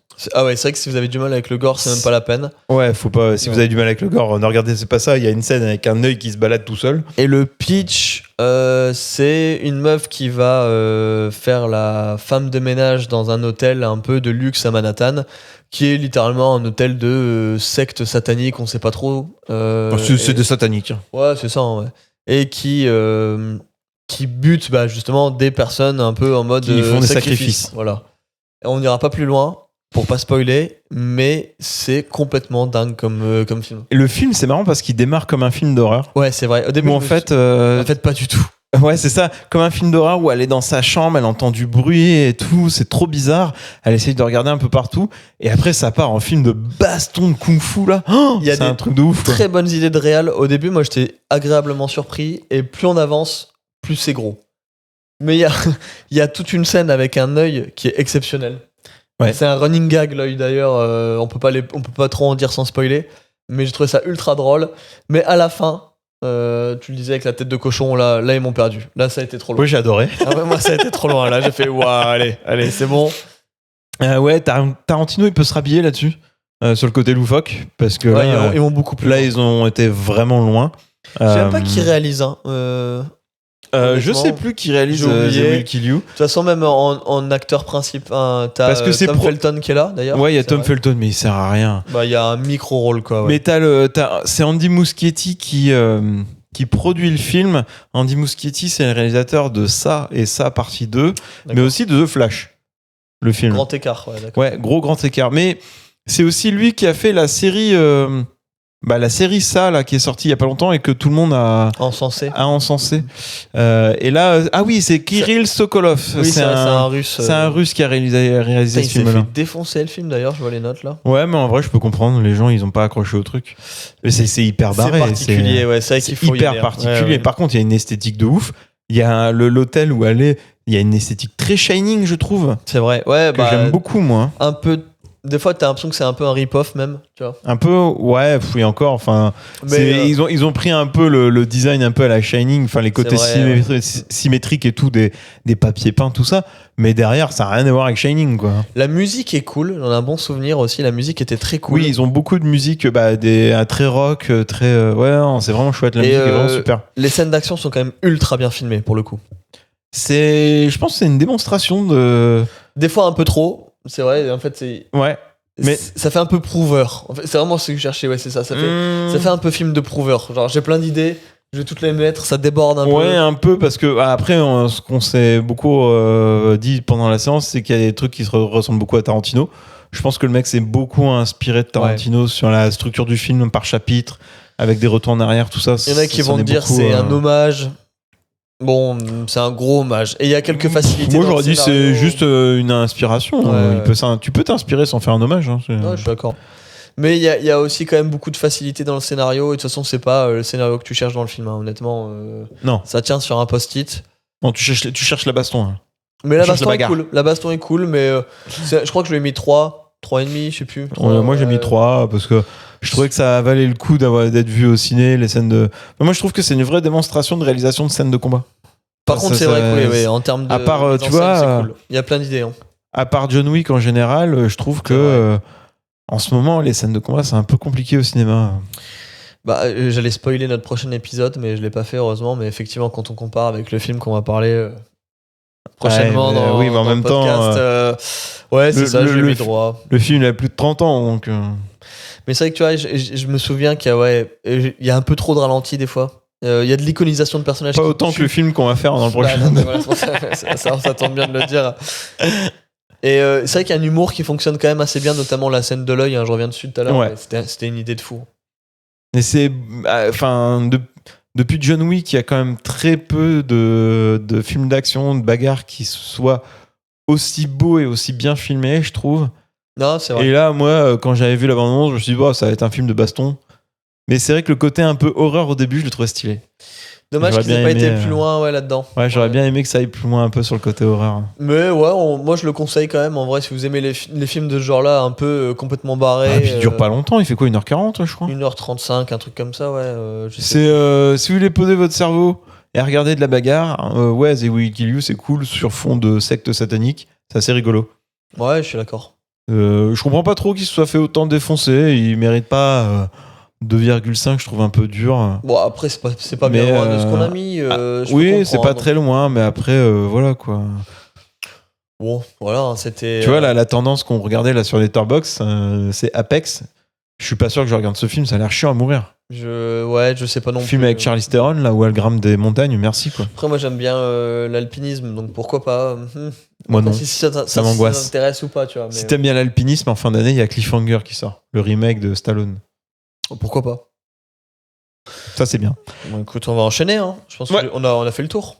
Celui-là, oui. Ouais. Ah, un autre truc qui. Un beau morceau, ça. C'est vrai que c'est un autre film qu'on a été voir après le boulot à deux. Alors, c'est un film qui m'a roulé dessus, moi, pour le coup, Super Mario Galaxy. Ouais, un peu aussi pour moi. Hein. Franchement, j'en suis sorti limite mal à la tête et fatigué. Pourtant, ça dure 1h30 et le film t'épuise. En vrai, ouais, c'est un gros hocher qu'on agite devant notre nez en disant attrape-le. J'ai trouvé par contre quand même les critiques un peu hard avec le film. Oui. Mais il y a des critiques qui ont mis 0 étoile. Les gens ils se sont acharnés sur ce truc. Je peux comprendre des fois les raisons qu'il y a derrière. C'est vrai qu'en termes de scénario, c'est 0 hein, en termes de scénario, c'est sûr. Ouais, après, mais c'est un film Super Mario. Enfin, je veux dire, le premier, le scénario, c'était pareil. Hein, je veux dire. Bah, puis vous prenez Super Mario qui a été fait dans les années 80-90, là, on est quand même à 1000 années-lumière de ce qu'ils ont fait. Non, et l'animation, elle est incroyable. Ça, il faut le dire quand même. L'animation, elle est exceptionnelle. Bah, Illumination, ils sont forts. Hein. Franchement, Illumination, plutôt. Ça m'a cassé la mâchoire, franchement, plusieurs fois. Honnêtement. Et au-delà de l'animation, le découpage et la nervosité des scènes d'action, c'est impressionnant. Oui. Il y a plein d'idées, il y a des trucs vraiment intelligents. C'est juste que le rythme, il est asphyxiant. C'est un rythme effréné. En fait, c'est simple. Le film, il fait Je crois pareil, 1h40, un truc comme ça. Un peu moins même. Un peu moins, 1h35. Ça ne s'arrête jamais. Mais putain, t'en prends plein la gueule pendant 1h35. Ça s'arrête pas, quoi. Il n'y a pas un moment de répit, il n'y a pas un moment de souffle, même un moment de juste un peu d'émotion, quoi. Non, c'est ce qui manque d'ailleurs. Ça manque un peu d'émotion, je trouve, par rapport au premier. Le premier, il y avait un peu plus d'émotion. Il y a plein de portes ouvertes, plein de thèmes abordés qui sont finalement pas approfondis, notamment sur Bowser et son fils. C'est dommage parce qu'il y avait des idées à faire là-dessus. Ouais, et en fait, c'est là où, tu vois, les gens ils vont dire oui, mais c'est un film pour enfants. Bah, même si c'est un film pour enfants, tu peux approfondir les thèmes parce que quand t'as les enfants qui vont regarder un film, les parents ils vont aussi, en général. Non, puis même, c'est pas parce que c'est pas pour ça que tu dois faire des mauvais messages, parce que d'ailleurs, le message entre Bowser et son fils, c'est un peu particulier. J'ai du mal un peu avec, tu vois. Ouais. Je peux pas en dire plus sans spoiler, mais après, mis à ça part. va, je trouve qu'il y a pire, mais. Non, mais c'est pas le plus dérangeant. Mais c'est dommage, c'est un coup manqué. Mais à côté de ça, on en parlait en sortant, mais je trouve que c'est le meilleur Marvel qu'on n'a pas vu depuis longtemps. C'est vrai, hein, c'est un film Marvel. Oui, rien que l'affiche là, elle montre un film Marvel. Bah Vous avez Peach à côté, Harmony de l'autre, bébé Bowser, Luigi, Birdo, Toad. Et tu sens qu'ils veulent faire un Smash Bros. Un cinématique. Ouais, ils veulent faire un Smash Bros. Surtout que dedans, ils font venir un personnage qui a rien à voir avec l'univers Mario, qui est dans l'univers Nintendo en général, mais qui a rien à voir avec l'univers Mario. En fait. Super Nintendo Universe, ils vont nous faire un Avengers de Mario qui sera Smash Bros. Bon, s'ils font Smash Bros, moi je suis client. Mais pourquoi pas après, moi je suis ok. Hein. Ça manque un peu plus d'émotion, un peu plus de calme, un rythme un peu moins énervé, limite, quitte à faire durer le film 2 heures.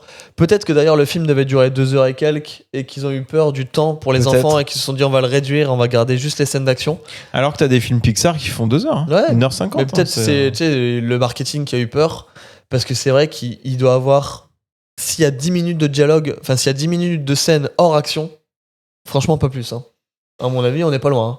Même pas 10 minutes, je pense. Franchement, il y a moins que ça.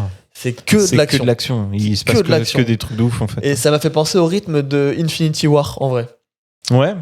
Et non, Infinity War, il est quand même plus long, donc t'as... Ouais, mais tu vois... Mais c'est vrai qu'Infinity War, t'as des guerres un peu partout, donc t'enchaînes un peu, c'est un peu ce Wakanda, l'espace, machin, bidule. Ultra rythmé entre plein de persos, plein de lieux différents, plein de scènes d'action différentes, et on n'est pas loin sur ce film, mais il y a des idées incroyables. Il y a des idées de ouf. C'est juste dommage de pas approfondir un peu plus certains sujets. Et c'est vrai que c'était un rouleau compresseur, quoi. Moi, quand je suis sorti de là, j'étais fatigué, quoi. J'en ai pris plein la gueule, franchement. Moi, j'avais les yeux qui piquaient un peu. Ah ouais, c'était... Mais les effets sont ouf, c'est trop bien. Mais de là à faire autant de débats sur ce film, enfin, franchement... Et moi, je serais prêt à le revoir. Hein. Pas au cinéma, mais chez moi, s'il passe, je le regarde. Ouais, pourquoi pas. En vrai, c'est un film, c'est pareil, c'est un film pose-cerveau un peu. Quand tu connais l'univers Mario, t'as tout le côté Mario qui ressort, le côté platformer et tout. Mais tu vois, il y a plein de gens en plus cool. qui se sont plaints du fanservice un peu qui dégouline du film. Mais moi en plus, vu que je suis pas un Nintendo boy, il y a plein de rêves que j'ai pas. Parce que Mario, il y en a plein que j'ai pas fait. Et en fait, ça m'a pas gêné. Donc pour moi, c'est pas du mauvais fanservice parce qu'il y a pas un moment où j'ai pas compris ce qu'il voulait dire, tu vois. Et pour moi, le mauvais fanservice, c'est quand tu fais que des références et que du coup, t'arrives pas à comprendre ce que tu vois parce que tu fais pas partie des références. Et voilà, je trouvais ça plutôt bien fait. Non, c'est très bien fait. Après, moi, j'avais aucun problème avec le fanservice de manière générale. Quand c'est mal fait, bon. Moi, je trouve que là, il est bien fait. Et en plus de ça, on va pas dire que Mario, c'est les scénarios les plus importants du jeu vidéo, quoi. Bah, il y en a pas, ouais, c'est ça. Ouais. Bah, faut aller sauver Peach. Non, mais c'est ça, Mario, en général. Mais, non, le fanservice, j'ai pas de souci avec ça. Ça marche très bien là.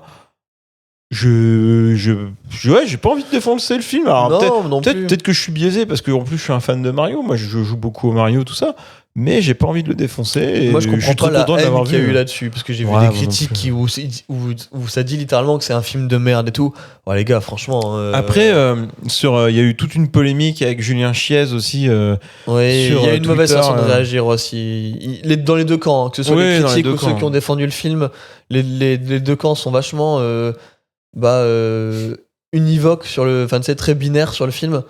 Et c'est pas un chef-d'œuvre, mais c'est un bon divertissement. Et je comprends les critiques qu'il y a dessus, mais d'un autre côté, je comprends pas la haine qu'il y a pour le défendre et pour l'enfoncer, quoi. Enfin, ouais, c'est un film d'animation Mario, quoi. Les gens sur Internet, là, les critiques et Et les fanzouz, là, ils se sont écharpés sur Internet et j'ai pas compris pourquoi. Pour le film Super C'est, Mario Galaxy. Quoi. Après, Enfin, j'ai envie de dire, ça a fait du buzz au film. Le film, elle a marché. Ça a été un des meilleurs démarrages en week-end. c'est sûr que ça allait cartonner de toute façon. Bah oui, pour les gosses, ça marche très bien aussi. Donc, Non, tout le monde aime Mario de manière générale. Même mon père a vu le premier, c'est pour te dire.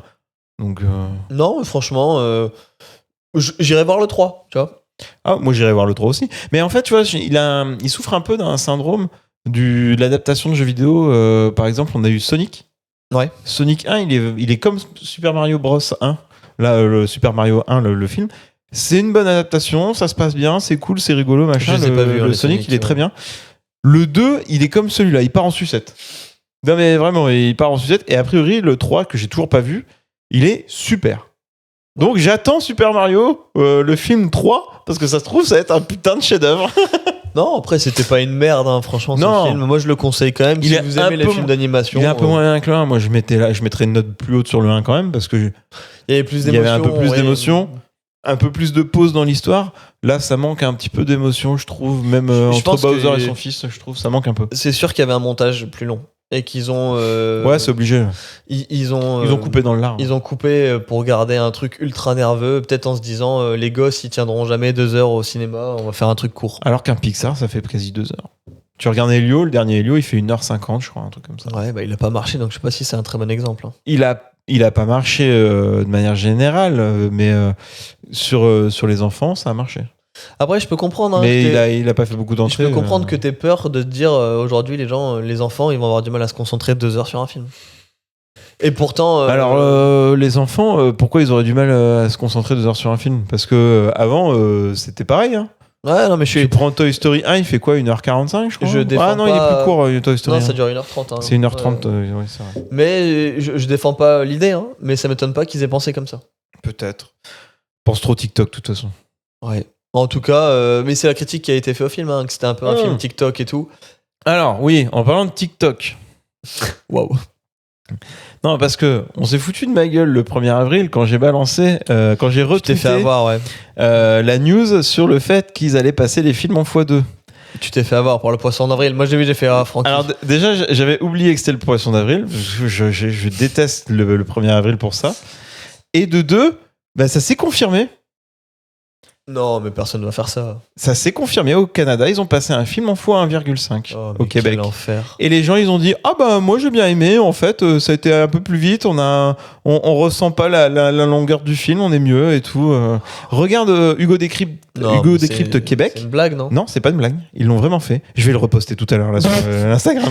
Il est Non, chafouin, vraiment, hein, non, c'est foutu de ma gueule, mais ils l'ont vraiment fait. Non, ils l'ont Eh vraiment non, fait. c'est triste. Mais du coup, là, si tu mets Super Mario Galaxy en x1,5, mais tu fais un AVC, frère. hein. Tu meurs, hein. Tu meurs. Tu peux pas regarder ça. C'est fait une crise cardiaque pendant le film. impossible. Il est mort. Pourquoi? Il a regardé Super Mario en x2. Ça peut être un exercice. Hein. Le regarder en x2, c'est impossible. Non. J'ai déjà du mal à regarder un film sur mon téléphone, alors en x2, merci. Ouais, quoi. non, le seul moment où je regarde un film sur mon phone, c'est si je suis dans l'avion et qu'il n'y a rien de bien sur l'écran. Non, moi j'ai mon PC pour ça. Ah, le PC, c'est chiant des fois pour ça. Quand t'es dans un vol low cost pour le sortir, t'es écrasé. L'autre, il s'allonge, ça écrase ton écran. Non, horrible. Bon, je pense qu'on a fait le tour sur Mario. On a enchaîner. fait le tour, ouais. Allez, je crois que le prochain, c'est... Ah, Oh, putain, waouh. waouh, je pensais que c'était...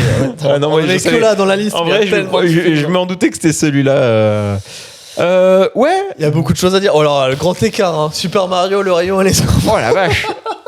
On passe d'un film d'1h30 qui agite un hocher devant ton nez à un film de 3h20 sur les nazis, quoi. Sur la collaboration française. C'est fou parce que c'est un film qui dure 3h20 et dans lequel je n'enlèverai rien. Il n'y a rien à enlever. Il n'y a rien à enlever dans le film. Il n'y a rien à enlever. Moi, D'habitude, j'ai pas vu le temps passer. je me dis 1h40, je suis là. On aurait pu gagner 10 minutes parce qu'il y a 10 minutes qui servent à rien. Là, il n'y a rien qui est inutile dans le film. Bah, tu vois, dans le film d'hier soir, qu'on parlera à la fin de l'épisode, Il y a beaucoup de choses à enlever. Hein. il y a beaucoup. La fin est longue. Ouais. Bordel, la fin est super longue. Et là, honnêtement, ça fait longtemps qu'on n'a pas vu Dujardin dans un film comme ça. C'est un acteur que j'aime beaucoup parce que il prend quand même beaucoup de risques. Il fait plein de trucs bien différents. On l'a vu l'année dernière dans un film de Yann Kounen qui était L'homme qui rétrécit, Moi, je l'ai pas vu celui-là. qui était très cool aussi. Et là, on le voit dans un film historique où il joue.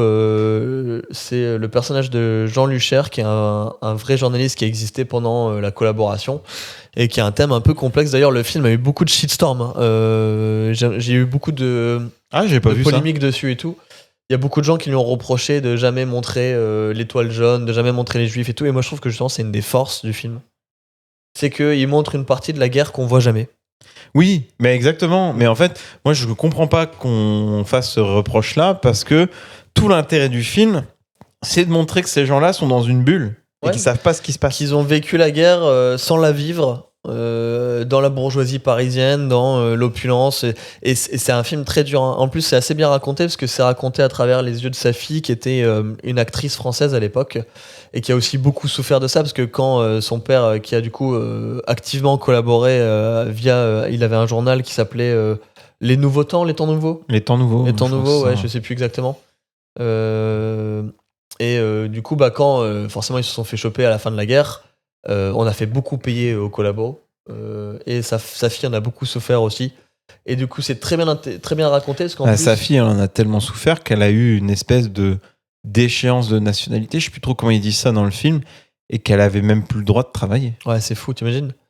Et du coup, c'est un film très intelligent qui montre que tout n'est pas blanc ou noir et que certaines personnes qui n'étaient pas forcément mauvaises peuvent facilement glisser dans l'horreur.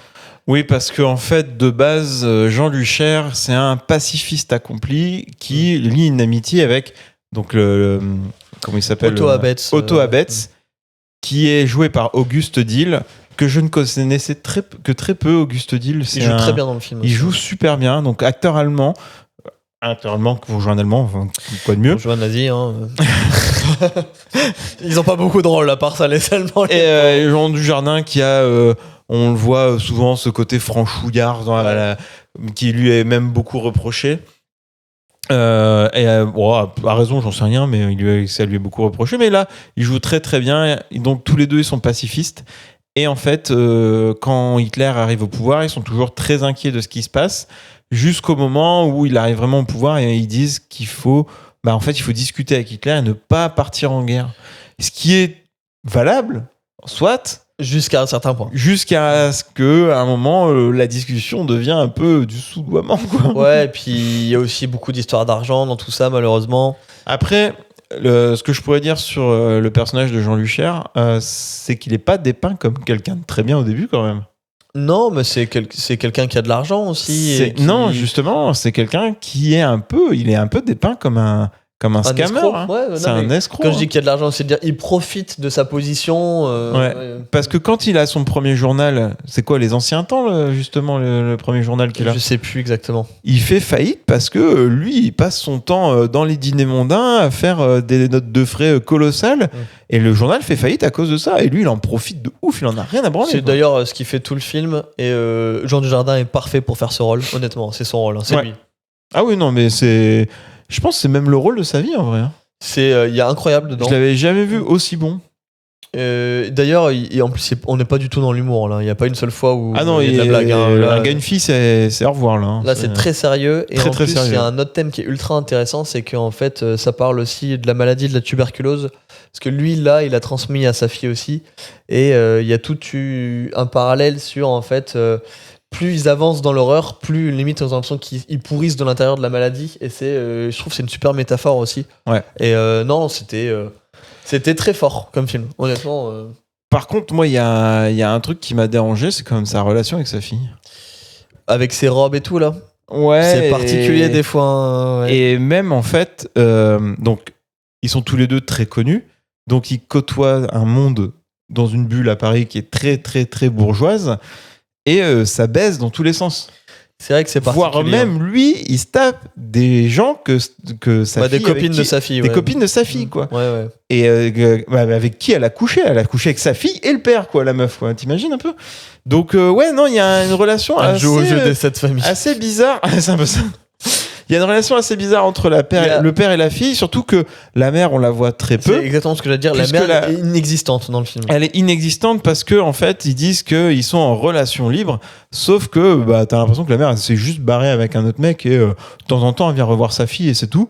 Ouais, c'est étonnant. Ouais. Et t'as l'impression que c'est que le père qui s'occupe de sa fille avec toutes les soirées de cul qu'il y a derrière, quoi. C'est un peu bizarre. Ouais, puis c'est Moi, je trouve vraiment qu'il y a une relation très chelou quand même. C'est la bourgeoisie parisienne malsaine qui a de l'argent. C'est vraiment. C'est un peu ça, ouais. Et non, c'est vraiment bien foutu. D'ailleurs, il y a aussi toute cette intelligence, parce qu'on le disait tout à l'heure, mais il y a aucune fois, tu sais, où t'as du pathos avec les juifs et l'étoile jaune et tout. Et toutes les images qu'on a vues 1000 fois dans 50 000 films différents et qu'on a l'habitude de voir. Et tu sais, les résistants gentils, et l'histoire qu'on aime bien se raconter en France, une certaine partie de l'histoire qui est vraie aussi. Mais là, c'était intéressant de voir ça. Et aussi de montrer que quand l'Amérique est arrivée pour libérer la France, il y a aussi beaucoup de gens qui ont retourné leur veste et qui sont venus des résistants de dernière minute. Oui, et qui il ont en parle, ça. Et je trouve que c'est intéressant, et aussi qui ont fait des trucs horribles. Et d'ailleurs, comment ils sont traités, Jean Luchère et sa fille, il y a une scène là, d'ailleurs, un peu assez affreuse, où on comprend d'ailleurs qu'elle se fait violer, hein, d'ailleurs, par les résistants. Ouais, c'est pas clairement dit, mais... Ouais, et c'était dur, et c'est assez intelligent aussi de le faire comme ça, et de montrer qu'il n'y a pas les gentils, les méchants, et que c'est toujours plus compliqué que ça, quoi. Donc non, ça m'étonne pas que ça ait fait polémique, parce que c'est un discours qui plaît pas. Parce que t'as aussi un discours qui montre que en fait à la base c'était quelqu'un de gauche, Jean Luchère, qui était d'ailleurs chez les communistes. Ouais. Et il y a aussi beaucoup de gens qui ont critiqué le fait de dire on critique que la gauche elle a collaboré et tout, alors que le film parle pas du tout de ça. Enfin, non, c'est pas ça. C'est un personnage voilà, qui se disait c'est de gauche l'histoire d'une vie et qui a collaboré un peu au début contre son gré, un peu. En fait, pas contre son gré, c'est juste au fur et à mesure.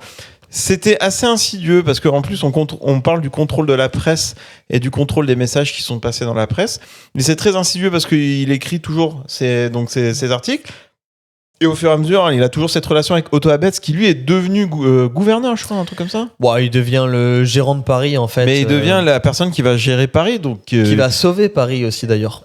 Ouais, oui, c'est vrai. C'est fou ça aussi qu'il le montre, mais c'était ultra intéressant. On peut pas en dire plus sans spoiler, mais c'est vrai que c'est vrai ça. Moi, c'est une scène qui m'a marqué. Oui. Ouais, non mais c'est ouf ça. Et donc non, c'est un film intelligent, je trouve. Il faut le voir, honnêtement, un très très bon film français. Hein. Mais du coup, pour revenir à mon propos sur la presse, c'est que c'est très insidieux. Au début, il fait des articles, puis après il dit on va peut-être se faire censurer, on va enlever ça, puis après on va enlever ça. Et au fur et à mesure qu'ils ont peur de la censure, en fait, ils s'autocensurent eux-mêmes jusqu'à arriver à penser ce qu'ils vont écrire, en fait. Ouais, puis il y a aussi un des journalistes dans le journal qui est ouvertement antisémite et qui vont laisser faire aussi. Et d'ailleurs, il y a toute cette scène où c'est horrible ce qu'il publie. Voilà. En plus, au fur et à mesure, lui, il participe aux réunions sur la publication du journal. Et plus ça va, et moins il y participe, puisqu'il passe sa vie à aller dans les soirées, à picoler, à se droguer, à tout ça, quoi. De toute façon, il a la tuberculose, tu sens qu'il vit la vie à 100%, quoi. C'était... il faut le voir, honnêtement, il faut y aller. Allez-y, en fermant les yeux. Même si vous avez peur du 3h20 et tout, ça les vaut 1000 fois. C'est une petite après-midi à se poser, mais c'est un film incroyable. Un petit dimanche, ouais. Moi, j'étais le voir un dimanche après, mais... Je l'ai vu un dimanche soir, on est rentré ultra tard, je crois. Mais... Moi, j'étais à la séance de 16h. Mais ça valait le coup. Ouais. Mais c'était vraiment bien, je suis très content de l'avoir vu. Il est encore en salle, il cartonne aussi. Il a ouais, c'est vrai que ça cartonne, il est toujours en salle. Il est plus que l'après-midi, il n'y a plus de séance le soir par contre. D'accord, ouais, donc c'est la fin. Mais en fait, il a eu une pub un peu tardive en plus, puisqu'ils ont balancé la bande-annonce, je crois, 2 semaines avant la sortie du film. Parce que, en fait, à l'époque où. Oui, c'est vrai qu'on n'en a pas entendu parler beaucoup avant. Ouais, et en fait, ils ont eu peur parce que le film sortait entre les 2 tours des municipales en France. Et comme ça parle beaucoup d'élections, de manipulation de masse, etc., ils ont eu très peur de la promotion du film, en fait. Non, mais ça a marché. Ouais, je suis content. Moi, quand j'y suis allé, la salle était moi, c'était complet. Pleine. Moi, c'était complet aussi. Donc, non, j'ai pas grand chose à rajouter à part si vous hésitez, n'hésitez pas. Allez-y, franchement, c'est une tuerie. Ouais, c'était trop bien. Franchement, rien d'autre. Avoir des films français comme ça. Continuez à aller voir Cocorico pour financer ces films comme ça. Allez. Petit message personnel.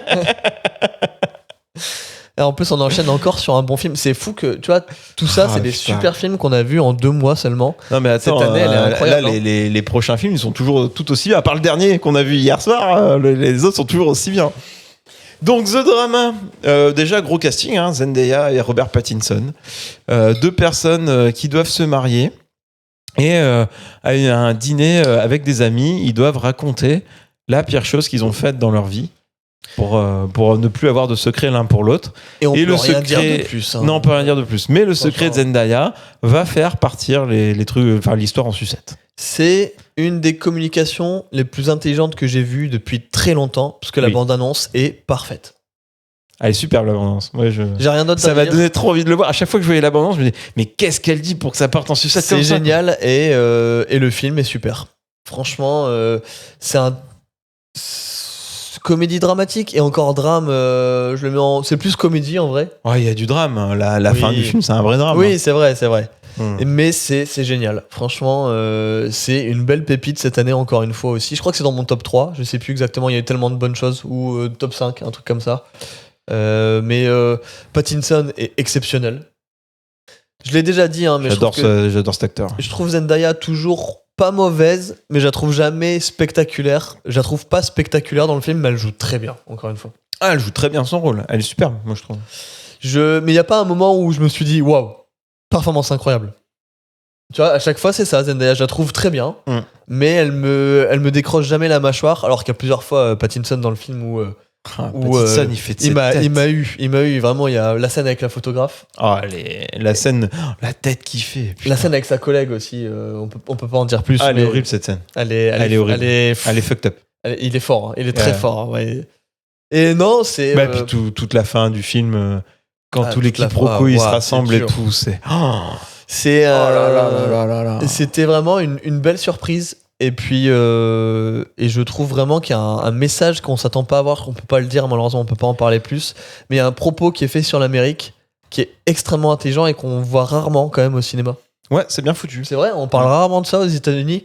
Je sais pas si c'est pas un réalisateur qui est pas américain justement et qui parle justement de ça parce que ça le choque par rapport aux États-Unis. Et ça m'étonnerait pas.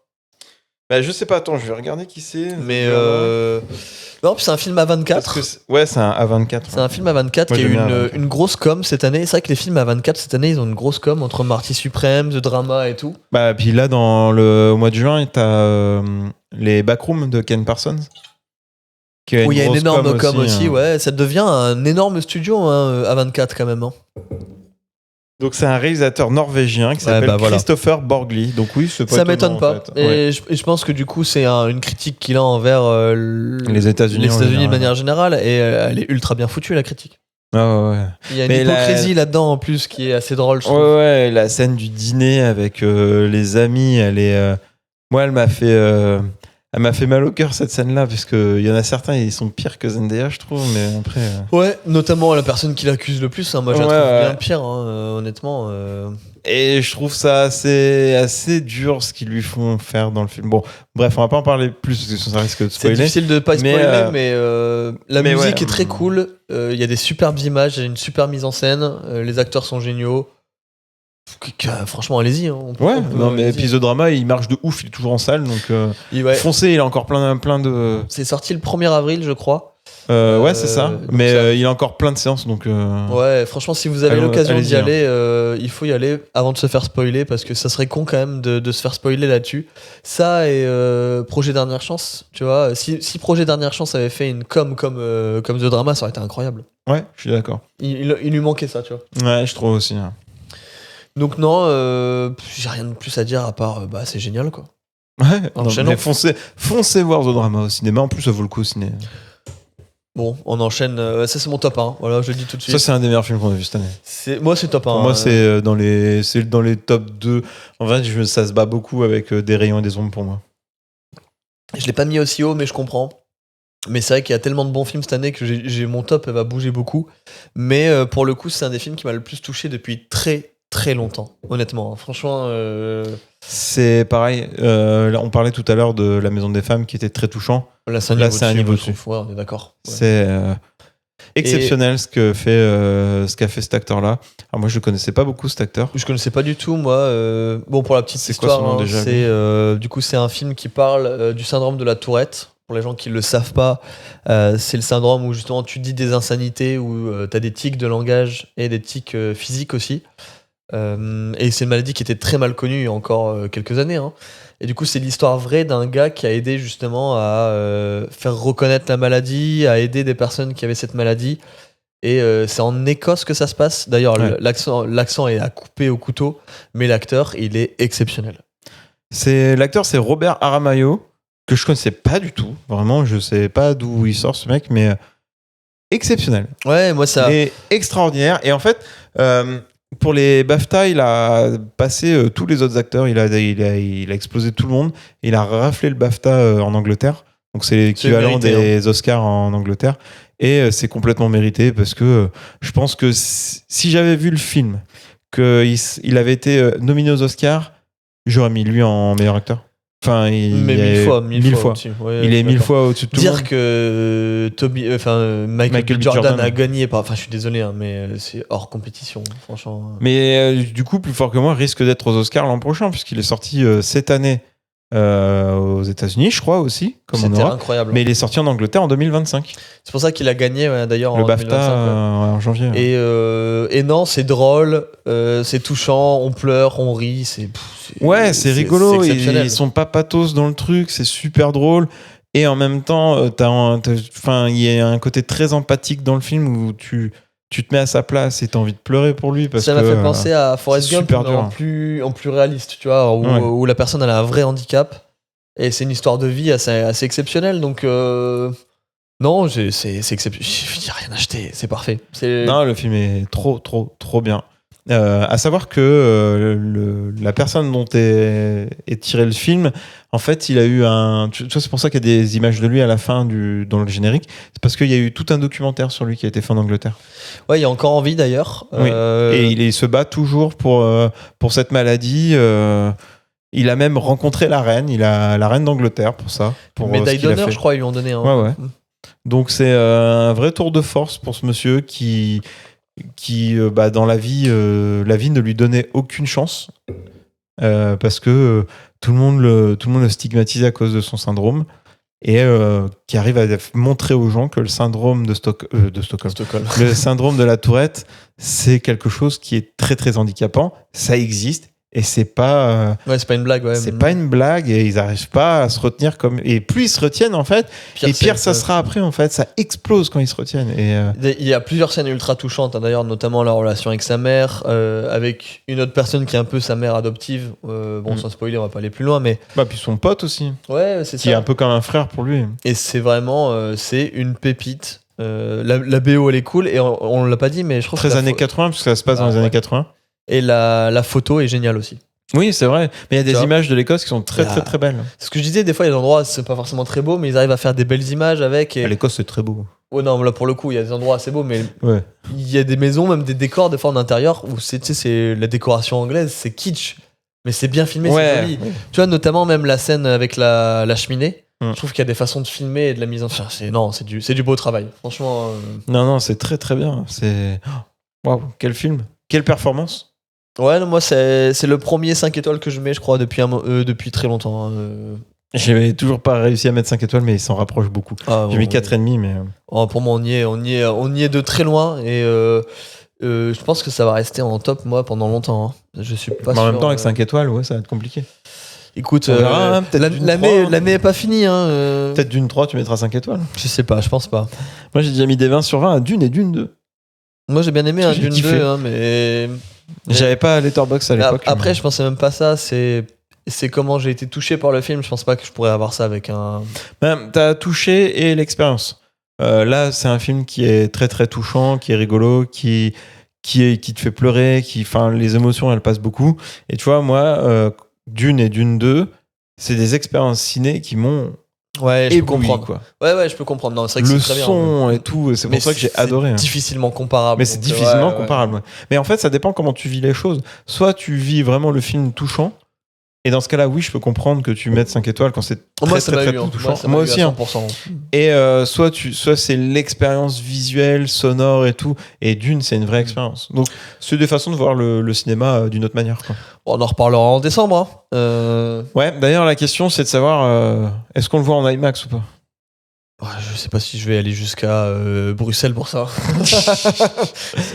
On va prendre une journée de congé Ah, pour y mon aller. Dieu. Bon, on va enchaîner, hein. Allez, enchaînons.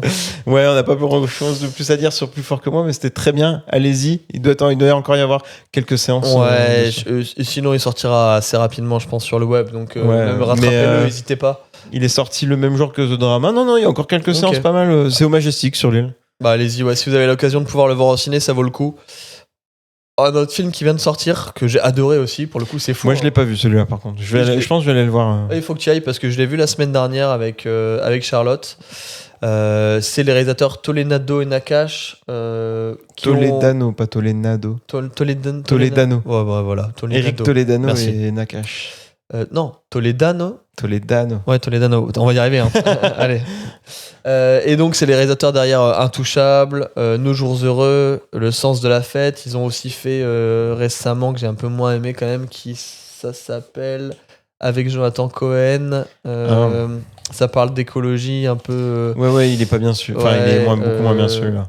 Une année difficile. C'est ça. Ouais. Je l'ai pas en tête, mais celui-là, je voulais pas aller le voir. Je l'ai vu, ouais, c'était pas incroyable. Le Sens de la Fête, ça me tentait beaucoup moins aussi. Le Sens de la Fête, c'est pas mauvais. Je suis pas un grand fan de Bakri, donc ça me touche. Je l'ai rattrapé du coup cette semaine, Le Sens de la Fête, c'est ok. Mais tous ces films n'ont rien à voir et ils arrivent pas à la cheville de Juste une illusion, je trouve. Parce que là, pour le coup. Même Intouchable ? Ah, même Intouchable. En termes de photos et tout, vraiment rien à voir. Si je voudrais résumer le film, c'est un peu l'amour ouf sans violence. En vrai, c'est ça. Donc, c'est un peu. Moi, j'aime bien la violence pourtant. Tu sais, un années 80 porn. Donc, si vous avez du mal un peu avec ça, c'est vrai que ça va être un peu difficile. Parce que, bah, il y a tout. Hein. On est dans les années 80, donc il y a la musique, il y a la vie à l'époque. Et il y a beaucoup de choses qui sont quand même très bien foutues. Mais moi, ce que j'ai adoré surtout, c'est la photo. Et il y a des idées visuelles qu'on voit rarement dans le cinéma français. Et on en parlait tout à l'heure, tu vois, avec La Maison des Femmes. Et pourtant, c'est filmé dans une tessie pas très jolie. Et il y a des plans où il y a la lumière, elle est superbe. Il y a des idées visuelles. Il y a une scène, à un moment donné, incroyable, où en fait, on voit l'arrière de la bagnole. C'est une vieille bagnole, je sais plus ce que c'est, bon, peu importe. Et en fait, la fenêtre, la vitre arrière se transforme en pellicule. Et t'as des idées comme ça, des fois, de mise en scène, voilà, des trucs vraiment incroyables. Et en plus, c'est ultra touchant, c'est très mignon. Bon, ça parle d'un gamin qui vit un peu sa première histoire d'amour quand il a 12 ans, de son père qui est en PLS parce qu'on est pendant le choc pétrolier des années 80, donc on te montre aussi que... C'est très raccord avec ce qui se passe en ce moment. C'est ça qui est drôle. Et du coup, on voit que les années 80 n'étaient pas tout jolies non plus parce qu'il y avait beaucoup de gens en chômage et tout, donc ça parle beaucoup aussi... de la difficulté de ces hommes de l'époque de vivre au chômage et d'être la première génération un peu, tu sais, à être au chômage, quoi. C'était les premières générations à être touchées par un gros chômage. Parce que c'était le plein emploi avant. Bah, c'est ça. Et donc c'est assez bien foutu. T'as des blagues très drôles entre le grand frère et le petit frère. Moi j'ai eu un grand frère, donc forcément j'ai pu être touché personnellement là-dessus. Mais il y a une blague sur François Mitterrand qui est exceptionnelle. Je peux pas la spoiler, mais avec le Ichlebidiche François, moi ça m'a fait pleurer de rire. Non, c'était un très très bon film. Franchement, il faut y aller, allez-y. Et il y a une scène pareille où Camille Cotin est exceptionnelle. Et elle est un peu en retrait dans le film. Ah ouais ? Pourtant, dans la bande-annonce, t'as l'impression qu'elle était au même niveau que Louis Garrel un peu. Non, je trouve pas. Tu vois, et c'est surtout sur le plus jeune fils. C'est quand même lui le personnage principal, tu vois. D'accord. Et alors que le plus jeune fils n'a même pas son nom, l'acteur n'a même pas son nom sur l'affiche. Il joue très bien, franchement. Tous les acteurs ne sont pas au top, notamment le crush du Cho est un peu en dessous, je trouve, l'actrice féminine. Mais ils ont 12 ans, ils s'en sortent très bien quand même. Enfin, franchement. C'est. Là, j'avais pas vu, les noms ils sont en bas aussi de l'affiche, j'avais pas vu. Là, ouais. Mais moi je regardais que les noms en haut parce que je regarde toujours les noms en haut de l'affiche. Et sinon, non, tout le monde est très juste. Et ça vaut le coup, c'est encore en salle, c'est sorti il y a pas longtemps. Si vous avez l'occasion. Sorti la semaine dernière, je crois. Il y a 2 semaines, ou pas plus. Ouais, il y a une semaine et demie. Il a pas plus de 2 semaines, c'est sûr. Mais c'est une petite pépite. Franchement, je pensais. C'est Charlotte qui voulait y aller, donc je me suis dit, bon, allez, vas-y, on va aller voir ça. Et non, c'est une pépite. Honnêtement, ça m'a surpris. On a des bons films français en ce moment. Ouais, j'étais très surpris d'apprécier autant, parce que tu vois, je suis pas un grand fan d'Intouchable. C'est sympa, mais ça. Bon, voilà. En termes de pareil, Après, en termes de. C'est pareil, en termes de sujet, comment ça te touche et tout aussi, quoi. Ouais, c'est vrai. C'est surtout ça. Mais là, au-delà de ça, c'est vraiment la photo, la mise en scène et tout. Il y a vraiment des très bonnes idées et c'est assez rare de voir ça. Donc, non, respect. Respect, robustesse, franchement, c'était super. Et je vais. Ah ben, faut que j'aille le voir. Là, on a pas mal de jours fériés là, qui arrivent, donc je vais en profiter. Je Ouais, pense. on en reparlera de toute façon, du Oui. coup. Et puis, on va terminer avec Le film dernier d'hier film soir. qu'on a fait hier, ouais. Je te laisse démarrer, hein, je viens de parler longtemps là. Le Diable s'habille en Prada 2, toujours réalisé par David Frankel, donc toujours le même réalisateur que le premier, le réalisateur de Marley et moi aussi. On J'ai en jamais parle vu, dans le mais- podcast qui est sorti juste hier, on en a fait exprès, puisque notre podcast sur Le Diable s'habille en Prada 1 est sorti hier et on en parle beaucoup du réalisateur, donc je vous conseille d'aller écouter le podcast. On parle aussi beaucoup des actrices qui sont à l'écran et de Stanley Tucci, puisque du coup c'est le seul homme qui est sur l'affiche. C'est le seul homme dans le film. Bah non, Oui, bah, dans le premier, il y a le. Non, il y a plus de personnages bah, masculins. dans le premier, t'as Nate et Simon Baker là. Et après, dans celui-là, c'est un peu plus aseptisé. Mais alors, ouais. En fait, je vois toujours pas l'intérêt de faire un 2 à ce film. C'était moins pire que ce que j'attendais. Parce que tu Mais vois, c'est, ouais, voilà, pareil. C'était moins pire que ce que j'attendais. On Je en m'attendais parlait, vraiment à un truc très mercantile pour l'argent et on les fait tous revenir dans leur rôle et puis c'est tout. et on passe notre temps à dire tu te souviens Ouais, Tu te un souviens peu ça. C'était bien hein Et ils font pas trop ça. Quelquefois, Ils quand le font même. quelquefois, un peu au début, parce que Anna Thaoué revient à Runway, mais du coup ils sont obligés de refaire le tu te souviens machin, d'essayer de te D'ailleurs, faire ressouvenir tout ça, mais en fait c'est pas le cœur du film de se rappeler de ce qui s'est passé dans le 1. Le cœur du film c'est quand même d'aller de l'avant, et il y a des vrai. sujets quand même vachement intéressants, très contemporains, très actuels. qui sont malheureusement traités à la surface, moi je trouve quand même. Mais il y a qu'un sujet qui est pas traité à la surface, c'est la partie des journaux qui se font descendre parce qu'ils n'arrivent pas avec le passage à Internet. Ouais. Runway, c'est un journal qui, en 20 ans de temps, est passé d'un journal réputé de la mode à un site Internet qui a beaucoup de mal et qui cabotine un peu quand même. Je suis d'accord, mais même ça, l'idée de fond, elle est un peu aux F sur 20, parce que tu vois, au final, qu'est-ce qu'ils font je peux pas spoiler, mais ils font une interview. Oui.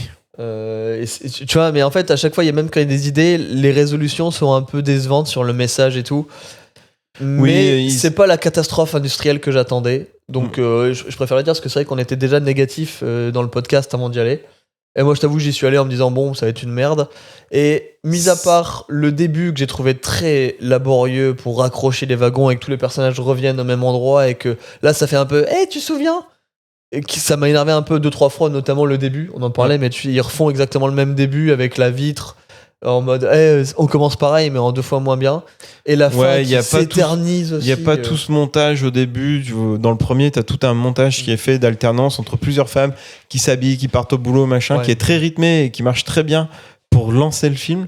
Là, ils essayent de faire la même chose, mais ça s'écroule un peu, puisque du coup, il reste que sur Andy, alors qu'ils auraient pu faire un montage avec tout entre le monde, ouais. Andy, Emily Blunt, Stanley Tucci, Anna Thaoué, Emily Blunt, Stanley Tucci et Meryl Streep, faire un montage très rythmé pour montrer que certains ont changé, pas d'autres, et que l'histoire va retourner autour d'eux, et le faire rythmer et lancer le rythme du film. Et là, là c'est balourd au début, c'est un peu lourdeau quand même. Et le début est un peu, vraiment pour qu'ils reviennent au point zéro, c'est un peu expéditif, un peu mal fait.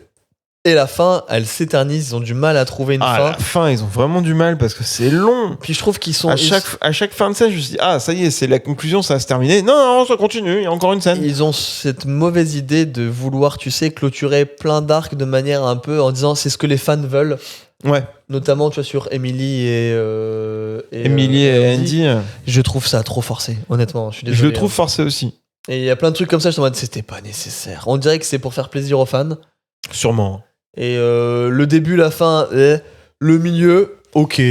Le milieu, c'est ok, ouais, ça manque. C'est un divertissement sympa pour les fans du premier film. Je pense qu'ils vont être contents de manière générale. D'ailleurs, Charlotte a trouvé ça cool. Segol a trouvé ça cool aussi, mais voilà, c'est ok.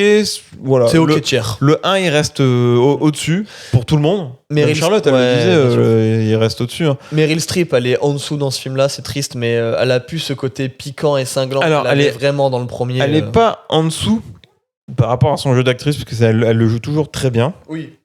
En revanche, elle est en dessous parce que elle a rien à bouffer. Bah, elle a plus toutes ses répliques, elle est plus le personnage aussi tyrannique qu'elle était. C'est un peu dommage d'ailleurs parce que c'est ce qu'on s'attendait à voir.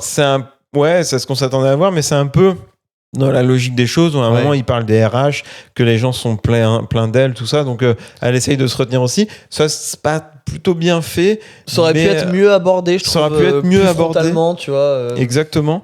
Ne serait-ce que le moment, il y a des moments où elle est tyrannique et ça aurait pu être plus frontal avec des gens qui montent vraiment au créneau et tout. Après, c'est triste à dire, mais je pense qu'ils ont eu peur de le faire comme ils le faisaient avant.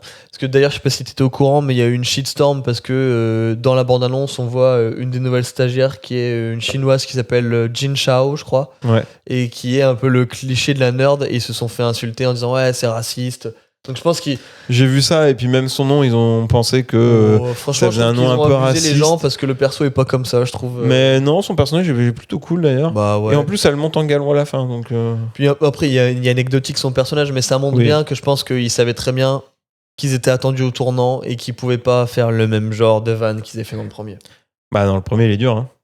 Et ça manque un peu parce que. Elle écoutait le podcast, hein, j'en ai mis une paire de passages du film. Mais parce que dans le premier, elle est dure, mais c'est une critique aussi. Ils trouvent que c'est pas bien, tu vois. Et ça aurait pu encore l'être, et là, ils ont pas eu les couilles d'y aller, je trouve. Donc, bon, voilà. Hein.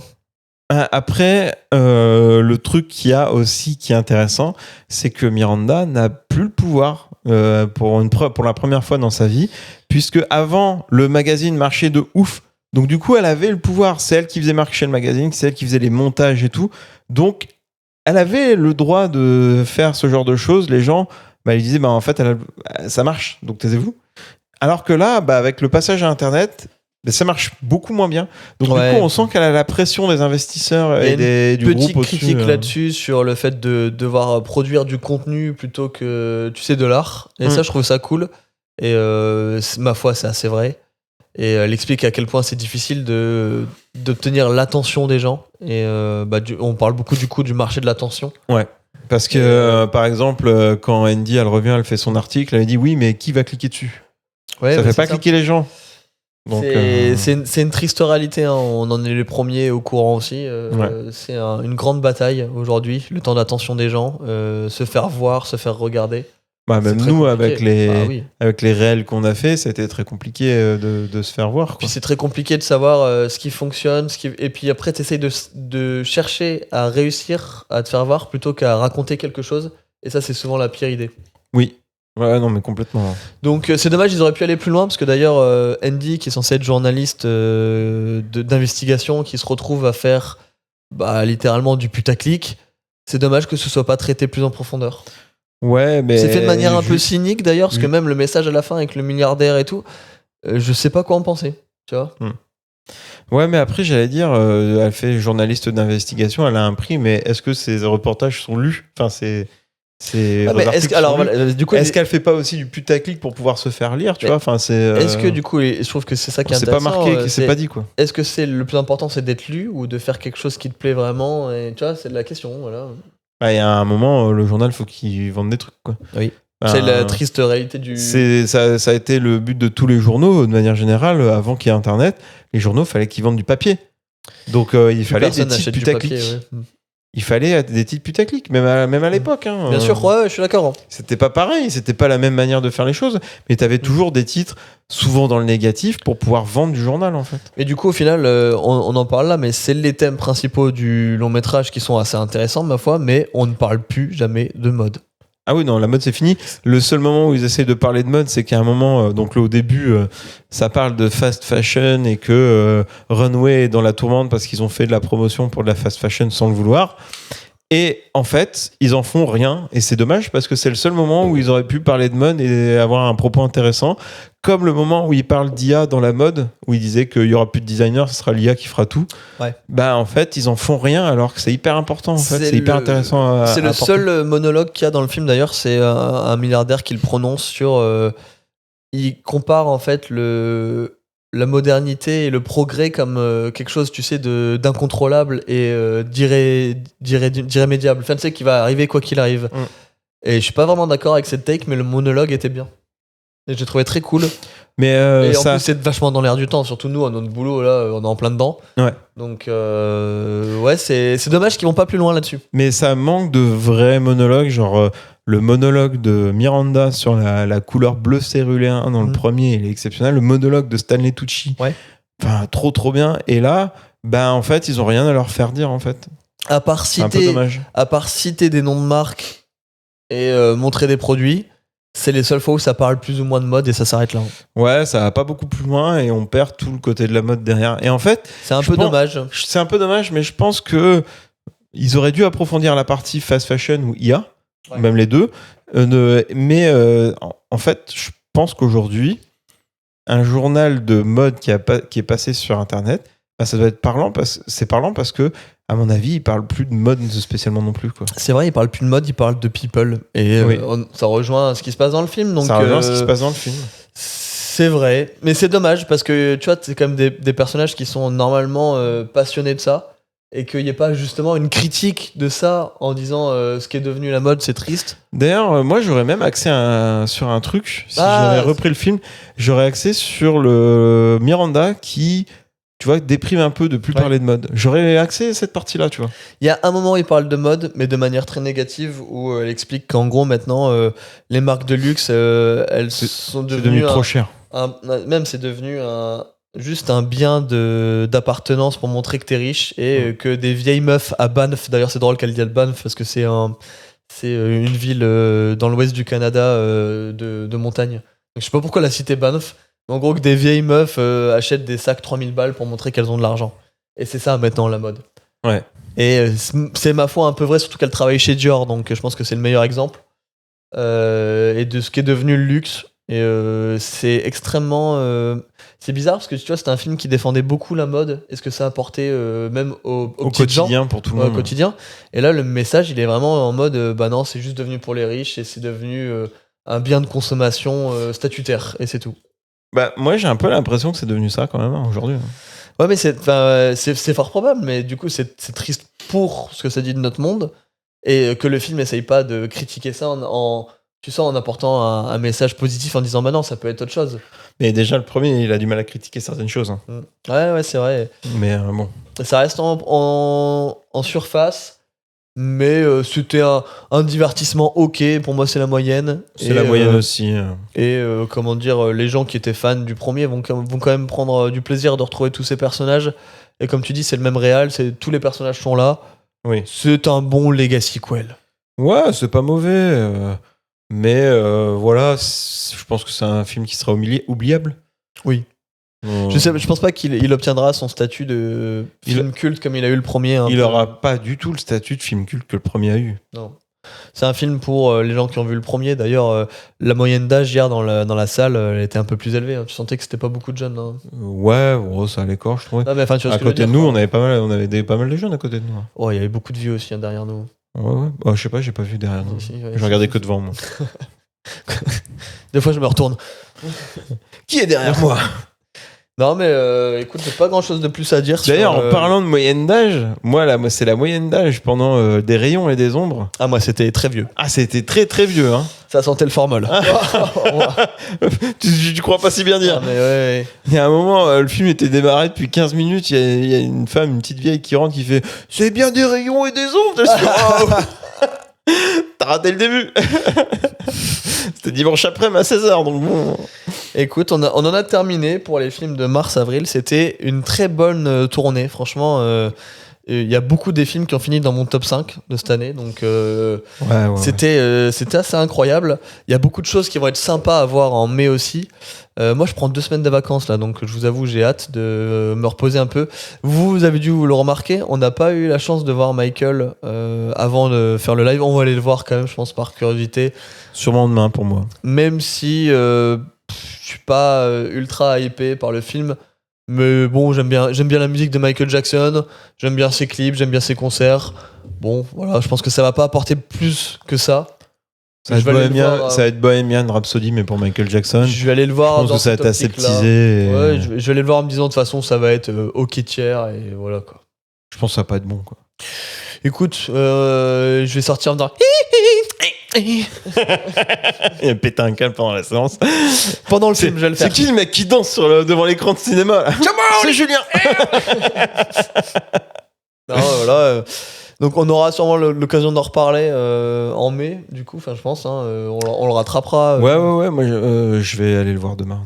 Il y a aussi le nouveau Gore Verbinski qui malheureusement marche pas du tout, qui s'appelle Have Fun. Have Fun. Non. Don't Die, Have Fun, Good Luck, je sais plus. Good Luck, Have Fun, Don't Die. Putain. Merci. Et c'est chiant de faire ce genre de nom pour un film. Et malheureusement, il marche pas. Je sais pas si j'aurai la chance d'aller le voir en salle, mais il a qu'une séance à 18h. Ouais, puis il est déjà en téléchargement. Donc, puis, de toute façon, tu pars en Bretagne. Ouais, il y aura pas de cinéma. Moi, je vais peut-être essayer d'aller le voir dimanche. Tu me diras ce que t'en as pensé.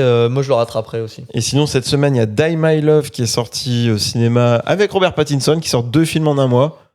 Beau gosse. C'est un peu trop. Avec Jennifer Lawrence. Alors, pour la défense de ce film, c'est un film qui est sorti en octobre 2025 aux États-Unis. Donc, il a déjà à peu près 8 mois, ce film-là. Il est passé à Cannes l'an dernier et il n'a pas eu une très bonne réception. Il s'est fait un peu défoncer. Il a été remonté pour la sortie. Je sais pas ce que ça peut donner. Après, j'aime bien Jennifer Lawrence, j'aime bien Robert Pattinson, mais les premières critiques que j'ai vues sont pas ouf. Donc, j'irai le voir. Il a l'air intéressant, donc j'irai le voir. Mais moi, le film qui m'intéresse plus cette semaine est... Okum, c'est ça ? Ouais, vous l'avez vu si vous avez fait les stories. C'est Okum, le film d'horreur avec Adam Scott. C'est le film le mieux noté de la semaine. D'accord. Donc, et c'est un film... alors, je sais plus c'est qui le réalisateur, mais il avait déjà fait Oddity, et a priori, c'était terrifiant. Et a priori, Okum est terrifiant. Donc, je vais aller me faire une petite séance à 18h pour pas me taper les débiles du cinéma. Ouais. C'est Damian McCarthy. Ouais, c'est ça, Damian McCarthy. Spooky Pictures. Ouais, et le distributeur, c'est Neon. Neon, c'est ceux qui avaient distribué Together avec Alison Brie et comment il s'appelle le frère Franco, là. Pas James, mais non, Dave Franco. Donc, ouais, non, je suis chaud de Okum. Je pense que je vais aller le voir très rapidement. Je vais essayer d'aller voir Good Luck, Have Fun, Don't Die avant qu'il parte du ciné. Voilà, il y a quelques films à aller voir. Je sais pas ce qui sort la semaine prochaine. Pour l'instant, il y a déjà pas mal de choses à voir. Donc, voilà. On en reparlera du coup le mois prochain. Merci aux personnes qui sont passées sur le live. Nous, on sera aussi en rediff sur YouTube. Je mettrai ça en rediff la semaine prochaine, je pense. Oui. Le temps de finir tout ça. Et puis nous, on peut s'arrêter là. Je te laisse le mot de la fin. Ouais, en fait, comme on a vu des bons films au cinéma, foncez au ciné voir tous ces films-là. Même si c'est peut-être un peu cher le cinéma, mais prenez une carte illimitée. C'était l'année pour, franchement. Ouais, c'est l'année pour les cartes illimitées. Mais non, regardez des films et allez au ciné. Allez, ciao. Salut.